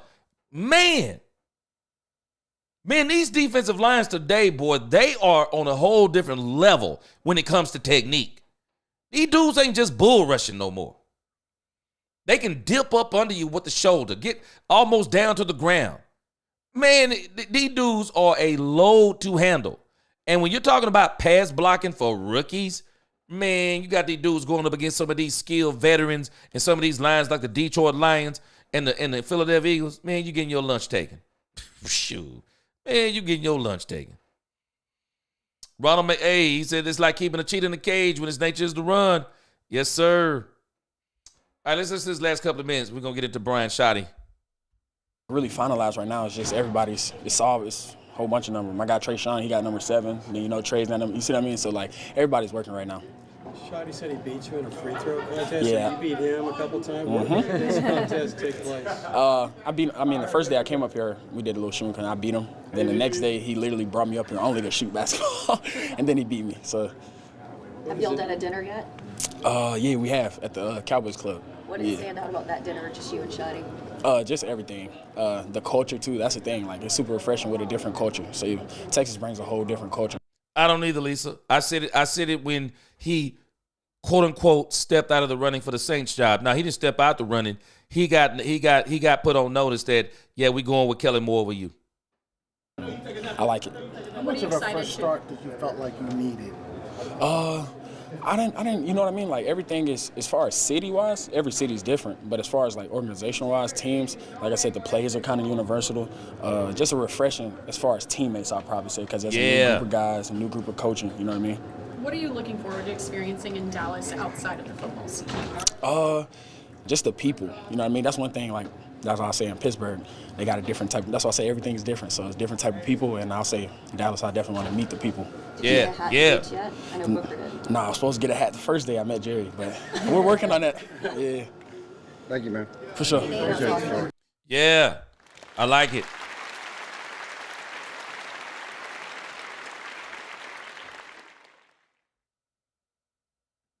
Skull Unknown said championship teams don't practice in indoor AC. Yeah, we practicing outside if I'm not mistaken. Superstar status, he said, so was IG. He said, you just paid your franchise quarterback, and it wasn't a good look to be having two rookie linemen constantly dropping back to pass pro when you build confidence as a lineman by run blocking. Man, I was screaming this stuff during the season.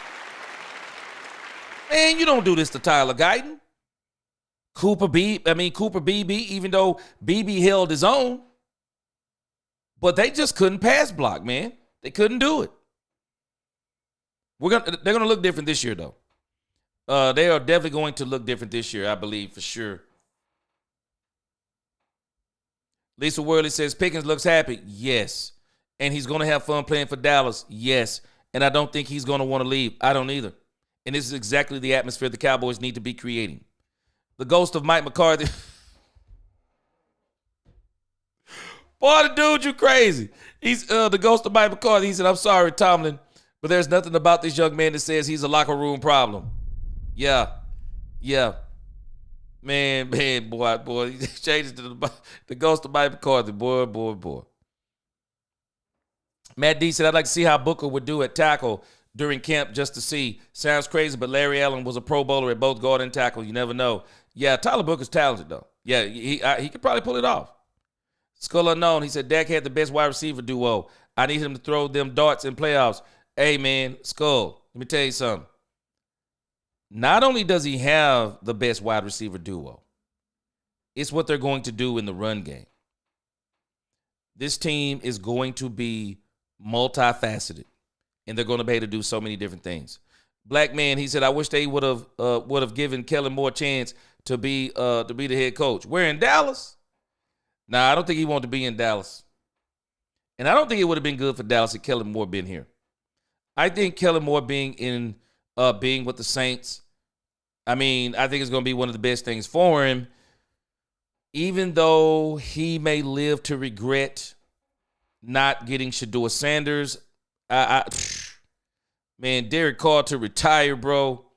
For Derek Carr to retire after he gets his doggone roster bonus, he retires, and I don't know. This is something they probably kind of was cool with behind the scenes, because I find it to be strange that he does this and they're not going to, as they say, they're not going to go after the money.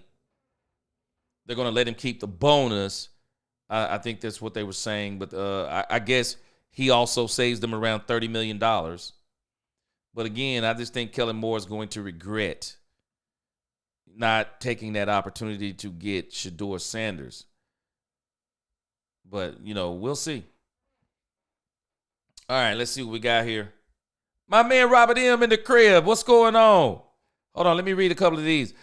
Keith, he said, go look at Jeffrey Simmons with the Titans. He said, we should push to get him. That would definitely set us up good for the season. He's a dog at one tech with dominant run, stop, and pass rush. Keith, June 1st is coming quick. We're going to see. I got a feeling the Cowboys may do it. Hey, Robert M., what's going on? He said, congrats on 12,000. Yes, sir. Yes, sir. To God be the glory. And it's also y'all too, man. Y'all keep coming back watching. And that YouTube algorithm says they like watching. So, hey, I think they've been pushing me out more and more. So, hey, man, I appreciate you. Appreciate all your support. The Ghost of Bible. Boy, I can't get used to this. He said, don't forget both guys to be will both learning to play a new O-line position. Yeah, in their rookie season at the NFL level. Genius move. Yeah, and you know what? Man, they're going to come back this year. Boy, they're going to be ready to go, boy. They're going to be ready to go.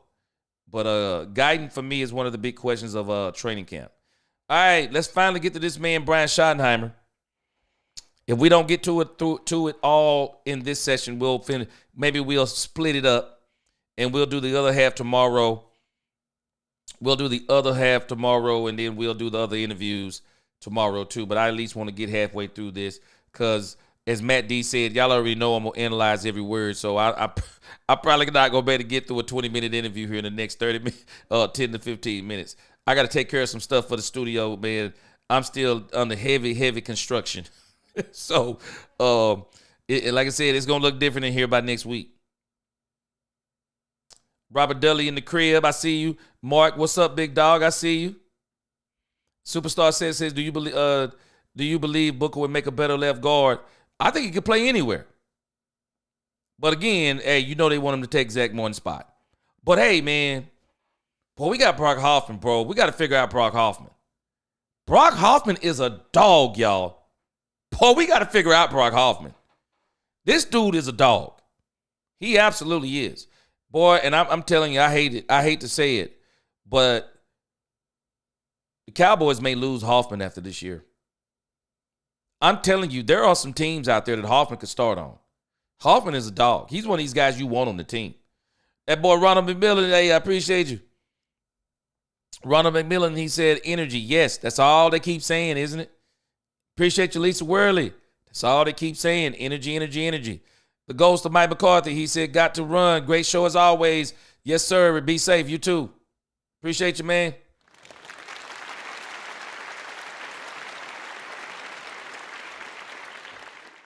Skull Unknown. Hey, I got a feeling, man. Hey, Skull Unknown. Man, I was talking about this last night at dinner. Man, I'm sorry. It seems like to me the NFL knows something. Man, you don't give a 7-10 team. I don't care if it is Dallas Cowboys. You give a 7-10 team 6 primetime games. You give a 7-10 team 6 primetime games. They're playing the opener against the Eagles. They're playing Thanksgiving against the Chiefs. Washington Commanders rivals on Christmas. Man, you don't give a team all that exposure. And we have not been talking about it. But I think the Dallas Cowboy, Jerry Jones, Netflix special thing that they were filming last year comes on this year. 30-year anniversary of the Dallas Cowboys going to the Super Bowl. Skull Unknown, I'm just telling you, my spidey senses are tingling, man. I just don't believe in these kinds of coincidences. Something is crazy. Something is crazy. And if the Cowboys mess around and go get that one tech and make a couple of more moves, hey, man, I don't believe in those kind of coincidences. Michael Towery, what's going on? He said, after looking at the talent, the young coaches and the offseason moves, I see sleeper written all over this team. Haven't felt this good in years. I'm telling us, Troy Aikman said they were a year early. He said nobody expected it. They were a year early. They wound up winning a game. They wound up winning a game during the season that no one expected them to win, that put them in pole position in a sense, and they wound up winning a game in the playoffs that nobody thought they were going to win. And before you know it, 92, they're in. Lord Nova 85, what's going on with you? Appreciate you. He said, G, you're the man. Shaw said, yeah, Brock might not be here this year. He's a man. Shaw, Brock Hoffman is a dog. Boy. Yeah, he won't be here. He won't be here after this year, though. This man gonna go get paid. Yeah, I know what you're saying. Yeah, he gonna get paid. He a dog. He is. Hey, Nisi, they gave the moneymaker to the primetime spots. And again, Nisi, I think there's a little bit more to this than making money. Just imagine coincidentally, with everything the Cowboys have done, and the Cowboys start spanking these teams. Not only will it make money, it'll make even more money if the Cowboys are spanking these teams the way that they may have the potential to do. All right, let's listen to some of Brian Schottenheimer, and then I'm going to get out of here in about the next. So we probably won't get put to the first part of Brian Schottenheimer, and then what we're going to do, we'll come back, and we'll listen to some more of it tomorrow. Yeah, because I mean, hey, it's time. We finally got some Cowboys content for the creators and the fan base, so I'm excited. But let's check out Brian Schottenheimer. Calvin Watkins, Dallas Morning News. How important is it doing these voluntary sessions that you get your veteran guys here at 90% or whatever percentage you're looking for? Well, I think they set the example for the young guys. I think that's part of it. I see these young guys as they're sponges, right? They're trying to figure out not just, hey, where do I stay? Like, how do I eat when I leave here? So they're trying to do that. So then when they're here. Louise, I'm telling you, boy, you do not know how true this is. Louise says, G, he said, that's why your butt don't sleep. Boy, you do not know how true that is, man. I barely sleep. He said, you better get a call for an energy sponsor. He said, I could holler at J. Reed, family acquaintance at Celsius. Okay, I see you. He said, family acquaintance at Celsius. Not sure if he's still there or not, but hey, I'll take it. I'll take it for sure. Yes, sir. Robert Dilley, yes, sir. What's going on with the crew? He said, what's up, Cowboys crew? All right, let's check this man out. Let's check him out. We try to not always partner them up per se with a veteran, but get them to where they can lean on those guys. We have the guys talk to them about different things and routines. So it's obviously voluntary. It should be voluntary. These guys have things that come up. There's nothing more important than taking care of their families and things like that. But really pleased with the turnout. And when the guys have been here, they're working their asses off. Micah, can somebody explain to me why they calling this voluntary? Why are they calling this voluntary workouts? I mean, I know they have to do it for the collective bargaining agreement. Why are they calling this voluntary workouts? When the expectation is that everybody volunteers. Come on, man. But again, just like Darren Woodson said, it's called voluntary for a reason. You volunteer and you get your butt here. That's what Darren Woodson said. Check him out. Indicated that you approached him and said, I need you here. Now, obviously, he can't be 100%. Why did you feel like that was important? Well, the first couple of days, what we were doing some, team building things, some culture. We've spoken very openly about trying to create one of the greatest cultures in professional sports. Oh, yeah. Micah is going to be a leader for us. Micah wants to be a leader for us. He's going to do that. And so I felt like it was really important for him to be here to begin that process. And again, it's a voluntary camp, but the fact that he did that means a lot to me. We've been really spending a lot of time this offseason trying to support one another, not just me and Micah, but, going to different events and functions and foundation dinners. Osa's had his, Buddy Johnson, had a football camp. Tyler Smith has a football camp. I think if you look at the turnout that we're getting, it's been really high, and that's because we talk about it and we want to support one another. We're a family, and so when people have something like a foundation dinner event, they have a football camp, if it's important to them, then the objective and the goal should be to have as many of your family members there as possible. And of course, I'm speaking about our teammates.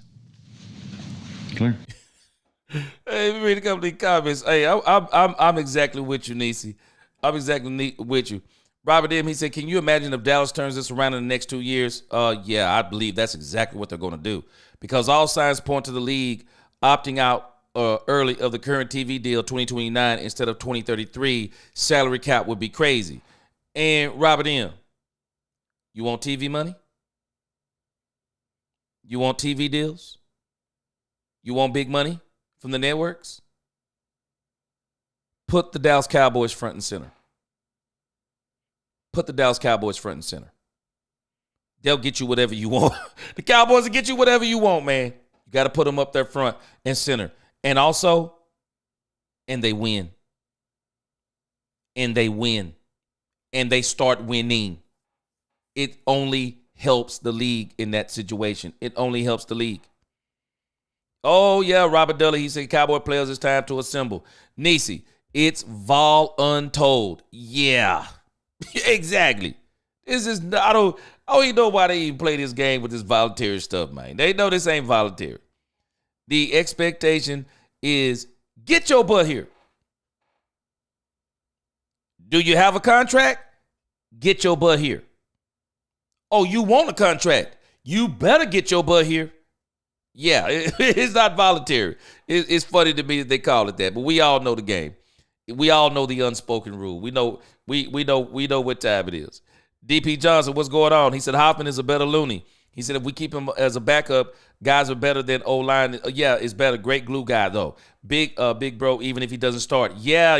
You know what? I agree with you, DP. Boy, you do have to figure out a way to keep him if you can, because they got him right now on the Cracker Jack box with a ring in it. But it's not going to be able to happen next year. Now, Brock Hoffman is, Brock Hoffman is a dog, man. He is a dog. William Mills, what's going on? He said, LOG, I love what the Cowboys did offseason. And Brian Schottenheimer hired. Yeah, man, it's great. I love it. Clarence Hill, DLLS Cowboys. A couple of things. Just piggybacking on the Micah situation. Is he here today? And is he participating in drills or just meetings? Yeah, he showed up a little bit the last couple of days. He's been in and out some. I don't know if he's here yet today. He was here yesterday, had a great, actually had lunch with him yesterday. But again, when he's here, he's been great. And again, it's just, it's all voluntary. So when guys are in and they're out, some guys come to meetings, some guys come to practice, some guys are just here getting treatment and things like that. And that's not just specific to Micah, it's specific to all the guys. Secondly, we haven't. I don't know why they keep talking about this voluntary. Man, come on, man. You ever had something be voluntary and then you don't show up and then the next time everybody see you, they looking upside your head. They looking at you upside your head. They looking at you and you like, what you looking at me like that for? And they just shaking their head when they looking at you. The expectation, especially this season, the expectation is everybody show up. That's the expectation. Micah Parsons needs to be there every day.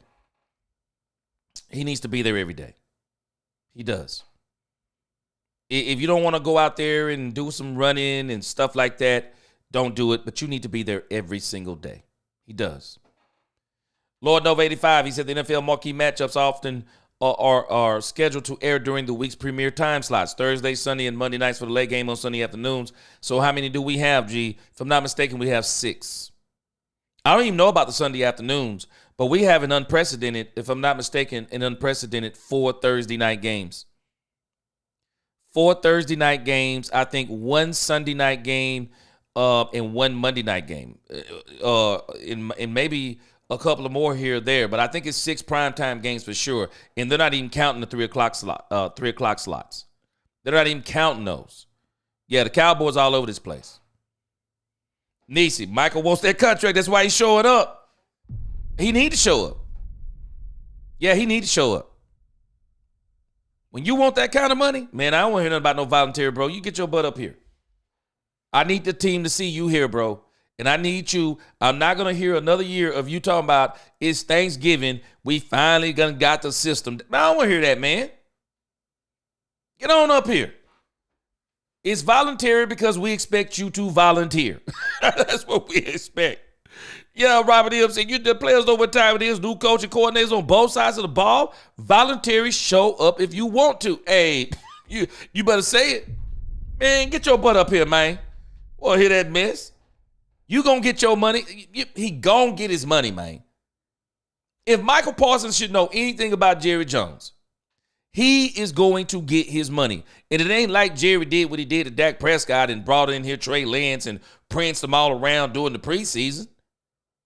We know Donovan Ezeraku isn't here to take Michael's position. He's here to be a running mate. Bottom line, yeah, man, get your butt up here. I've talked to you since the George Pickens trade. Can you just talk about the importance of him, how he fits? Does he have a defined role? And I know Will talked yesterday about how you were a big part of keeping that thing going and making sure it happened.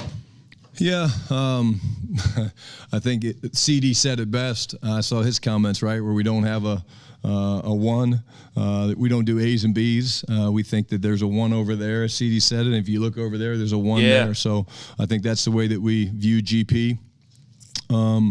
My time with him has been just incredible. When he came in after the trade, just getting a chance to really get to know him. We had a little free throw shooting competition. I think He beat me twice. I've beaten him once, but the last time we played, I beat him. So I do want to put that out there that I did beat him.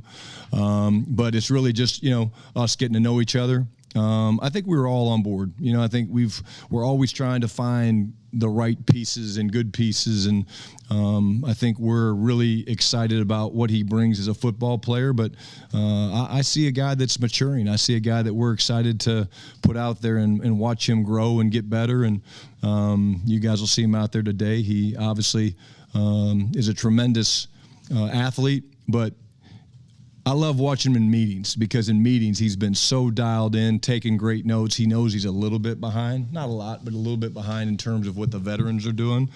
But his intentionality in the meeting room has been really cool for me to see. Yeah. Brian, talked with you. It's been, the free throw.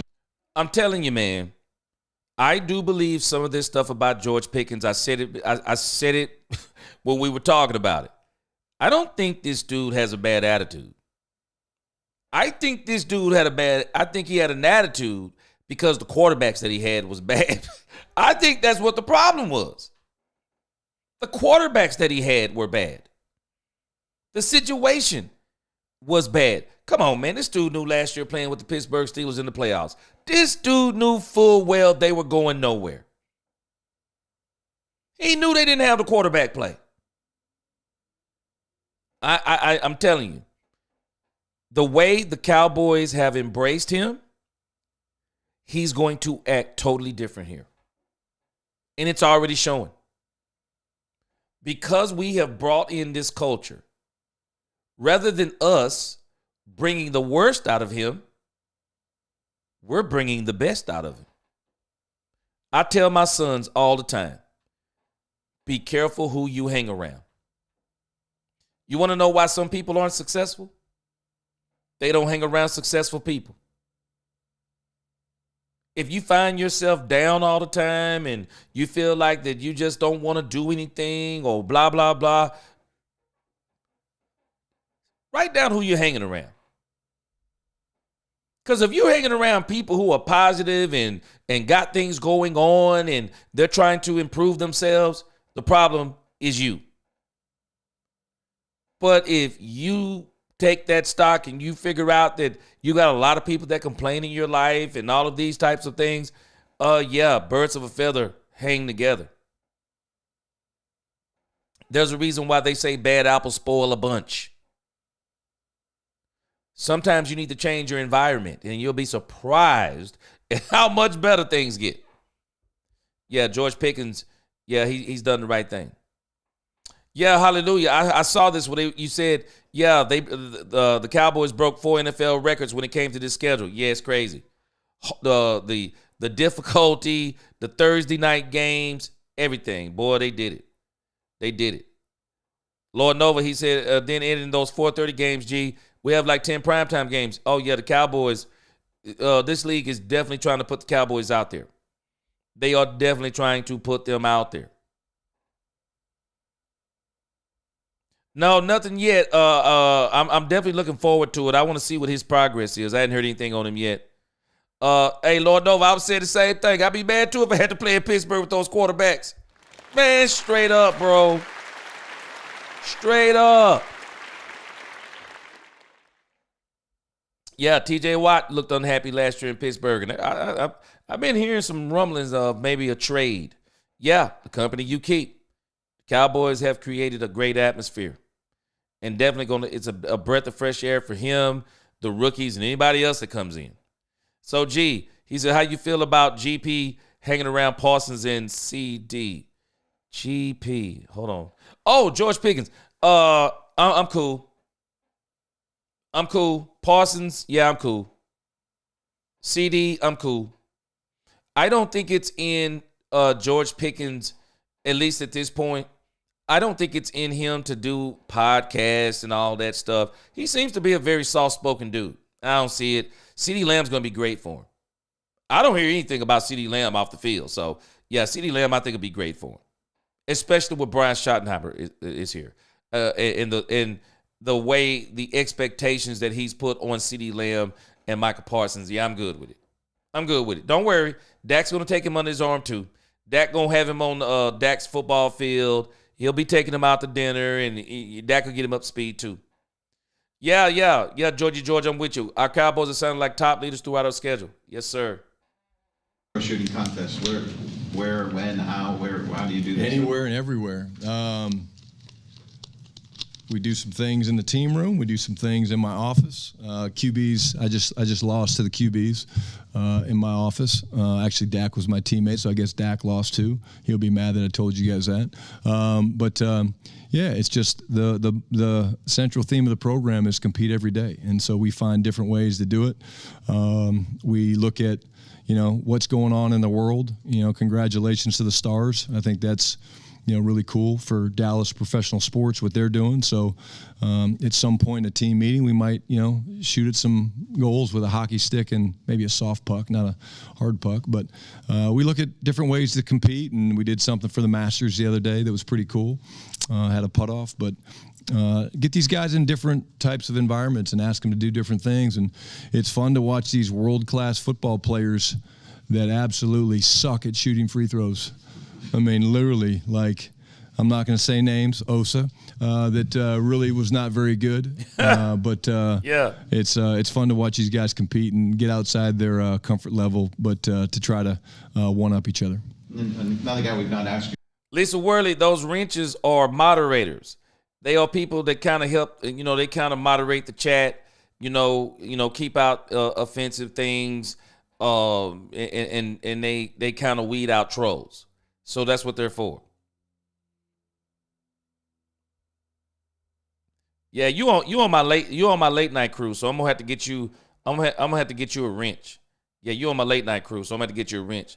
Alfredo Morales, he says, my mama, God rest her soul, used to tell me who you hang with, and I'll tell you who you are.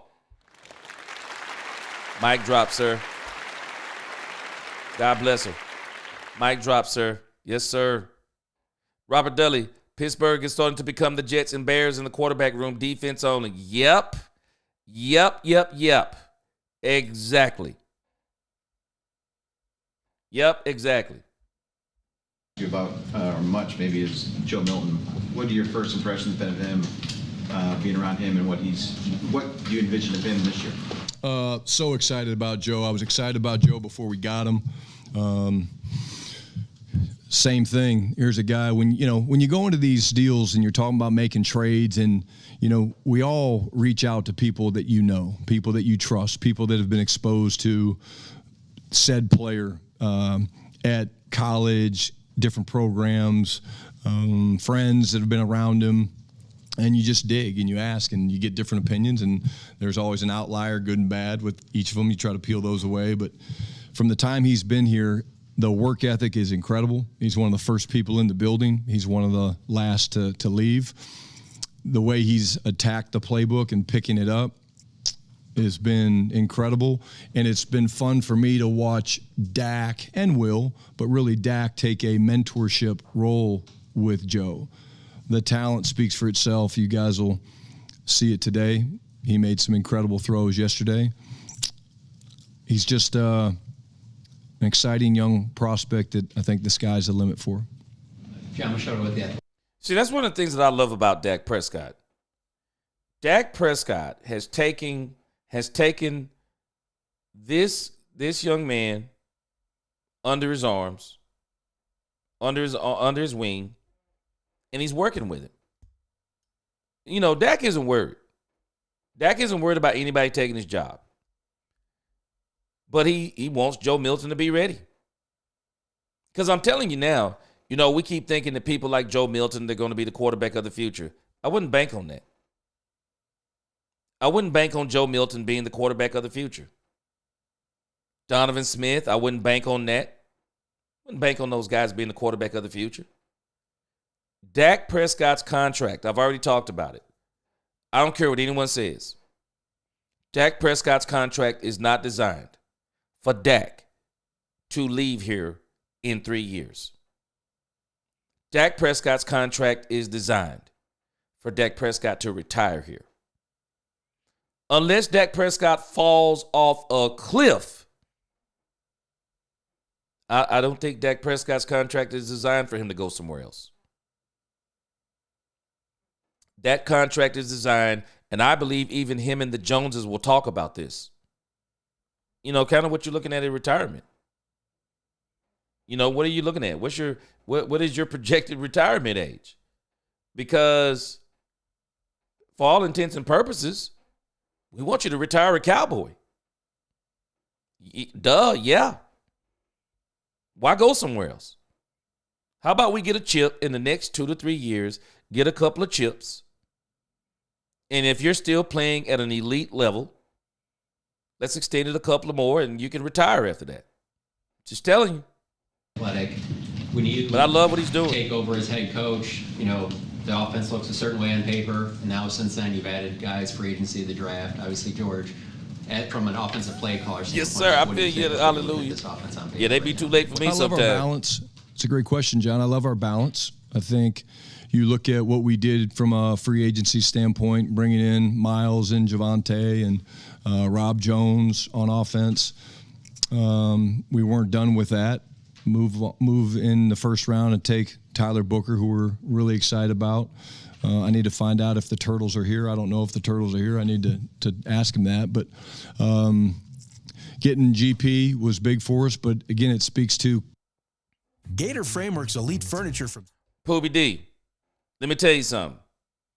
We are about to, throughout this entire training camp, OTAs, training camp, and preseason, we're about to see a quarterback battle out of this world. And I'm telling us, don't bank on Joe Milton III being the backup. Don't bank on it. I'm telling us Will Greer can play this game. Will Greer can absolutely play this game. And size and throwing the ball to the moon don't guarantee you a starting position. Will Greer can play this game. It's going to be a good battle in training camp. I want to see if Joe Milton can win it. Joe Milton. What makes CeeDee Lamb better? George Pickens. What makes Jaden Blue better? Having Javonte Williams. And so I think as you look at what we're doing, Jerry and Steven and Will have done an incredible job of creating that competition across the board at multiple spots. And that's what you're going to see today.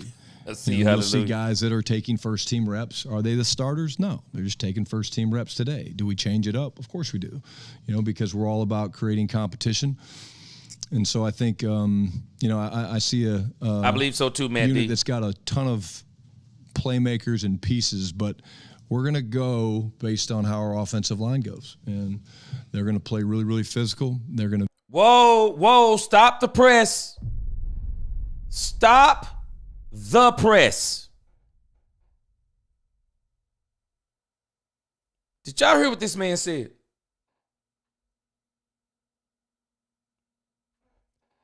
The talk for too long has been, we only go as far as Dak Prescott take us. Can we listen to what Brian Schottenheimer said again? First-team reps. Are they the starters? No. They're just taking first-team reps today. Do we change it up? Of course we do, because we're all about creating competition.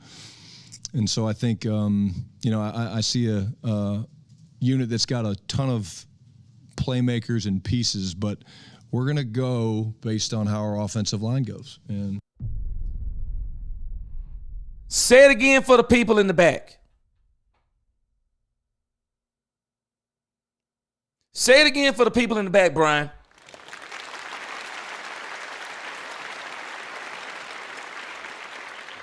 No more of this Dak Prescott jargon.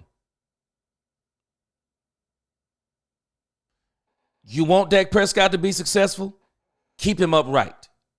You want Dak Prescott to be successful? Run the ball. You want Dak Prescott to be successful? Be able to run the ball and run it down somebody's throat. You want this team to be successful? You have got to build those trenches, just like the 90s Cowboys. This is the one thing that people don't give the 90s Cowboys enough credit for. They not only had trenches on the offensive side of the ball, they had trenches on the defensive side of the ball too. There's a reason why Not only were they the number 1 rushing attack, or top 5 rushing attack, they were also the number 1 defense. Defense not only wins championships, but trenches win championships. Man, this dude is saying something. We go as far as the offensive line can take us. Yeah, he's talking about the trenches. They're going to play really, really physical. They're Yes, going to be tone setters, if you will. Yes, sir. It's very exciting. And then with Dak, what do you expect him to be able to do this week on the field? He looks good. He's, again, you guys will see him out there today. He's doing his normal stuff. He's getting most of the work with the ones. We're rolling some guys through there, but you'll see him. He looks good, and I think he's progressing nicely. Tommy Yards, DallasCowboys.com. Brian, what are you looking for from these running backs? Are you leaning more maybe towards by committee at the start, or what have you seen in the early goings from even some of the rookie guys too, like Jaden and Phil? Yeah, it's too early to tell. I think last year we went into it thinking, it was going to be by committee, and then at the end of the year we changed that. I think it's really early. We want these guys to compete. The thing we know about Javonte and Miles, right? They've been there, they've done that. They've both had very successful seasons. Luis Ortiz, you know what they say? Those who can't coach and those who can do. So it's not a surprise. They have a little bit of a head start because they've been here since the start of phase 1, so they're a little bit ahead of Phil and Jaden. But when you look at what you see from Jaden and you see from Phil, you see that it's going to be a really fun offseason, a fun training camp. But again, I think I've said this in here before, like you're not going to find out much about running backs watching them compete in shorts. Like it just, it's not how the game is played. So we won't really know. I think the numbers were 68 days away from our first training camp padded practice. And so, it's one that you have optimism, but you also don't get too far ahead of yourselves when you're talking about the running back position. And again, I'd be remiss for not talking about Hunter Lepke. Here's a guy that, he's playing some one back for us. He's playing some fullback. He's playing some tight end. And all he does is do everything well. Cowboys have to figure out, Robert. They're going to have to figure out Hunter Lepke. Robert M31, yes, sir. He said, being truthful about it, at first I wasn't with the Schottenheimer choice, but I have to admit, he said, after listening, watching, and time to let everything settle, he said, I look forward to all of it. Yes, sir. Boy, you too? I'm telling you, they got me when I started seeing the coaching hires. I said, I'm in. Poobie D, yes, sir. Russ, Tony, Charles, JJ Lett, hey, man, they built those trenches. They don't get enough credit for that in the 90s. They built those trenches. That offensive line was sick. It really was. It was sick, and we're doing it. Yes, sir. Yes, sir, G. The new cliche, the trenches win championships. They do. Trenches win championships. That's how the Cowboys won in the 90s. Man, the Cowboys bullied everybody in the 90s. In 92, man, I said it. I'm going to keep saying it.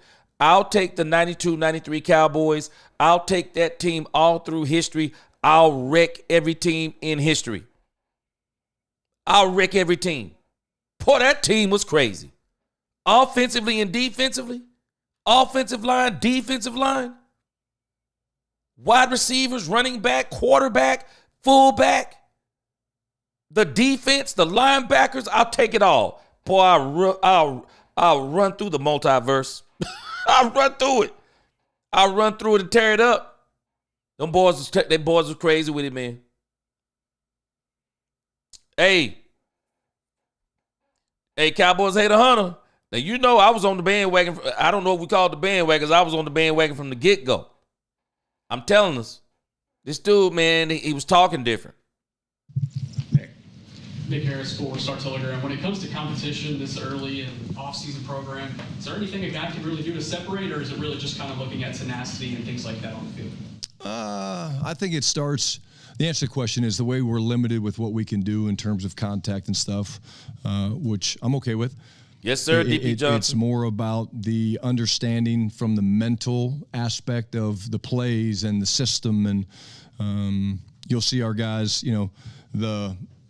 We talk about having competitive practices, not combative practices. You're not allowed to have combative practices. You know, the league, the NFLPA and the league has made that very clear to us. So we're competing every day to throw the best practice of anybody in the National Football League. And yesterday was a good start. Today, you know, we'll see how we do today. But again, at the end of the day, to me, it starts with the first thing with our identity as a football team is we want to play smart. So when we look at today going into OTA 2, how did we handle the OTA installation? How do we handle the carryover stuff from yesterday that we apply today? Now moving into a third down day, which you guys will see us working that situation today. It's more of that, because you talk about intensity and things like that. You got to be mindful of that as a coach, and I can't ask these guys to go too far. So you have to teach them how to practice. I've said it, I'll say it again, like what's going to separate us, in my opinion, is the way we practice. And right now we're practicing in an OTA format, which means there's limitations to what you can do. But it doesn't mean we can't do it better than anybody in the world. Garrett. Garrett Podell, CBS Sports. Brian, you cornerback. All right. I have to make a couple of runs. So tomorrow we're going to resume the Brian Schottenheimer interview. We're going to resume here. There will be many more interviews up on Dallas Cowboys Dallas Cowboys YouTube page. So we'll be playing those tomorrow. We'll be playing Brian Schottenheimer.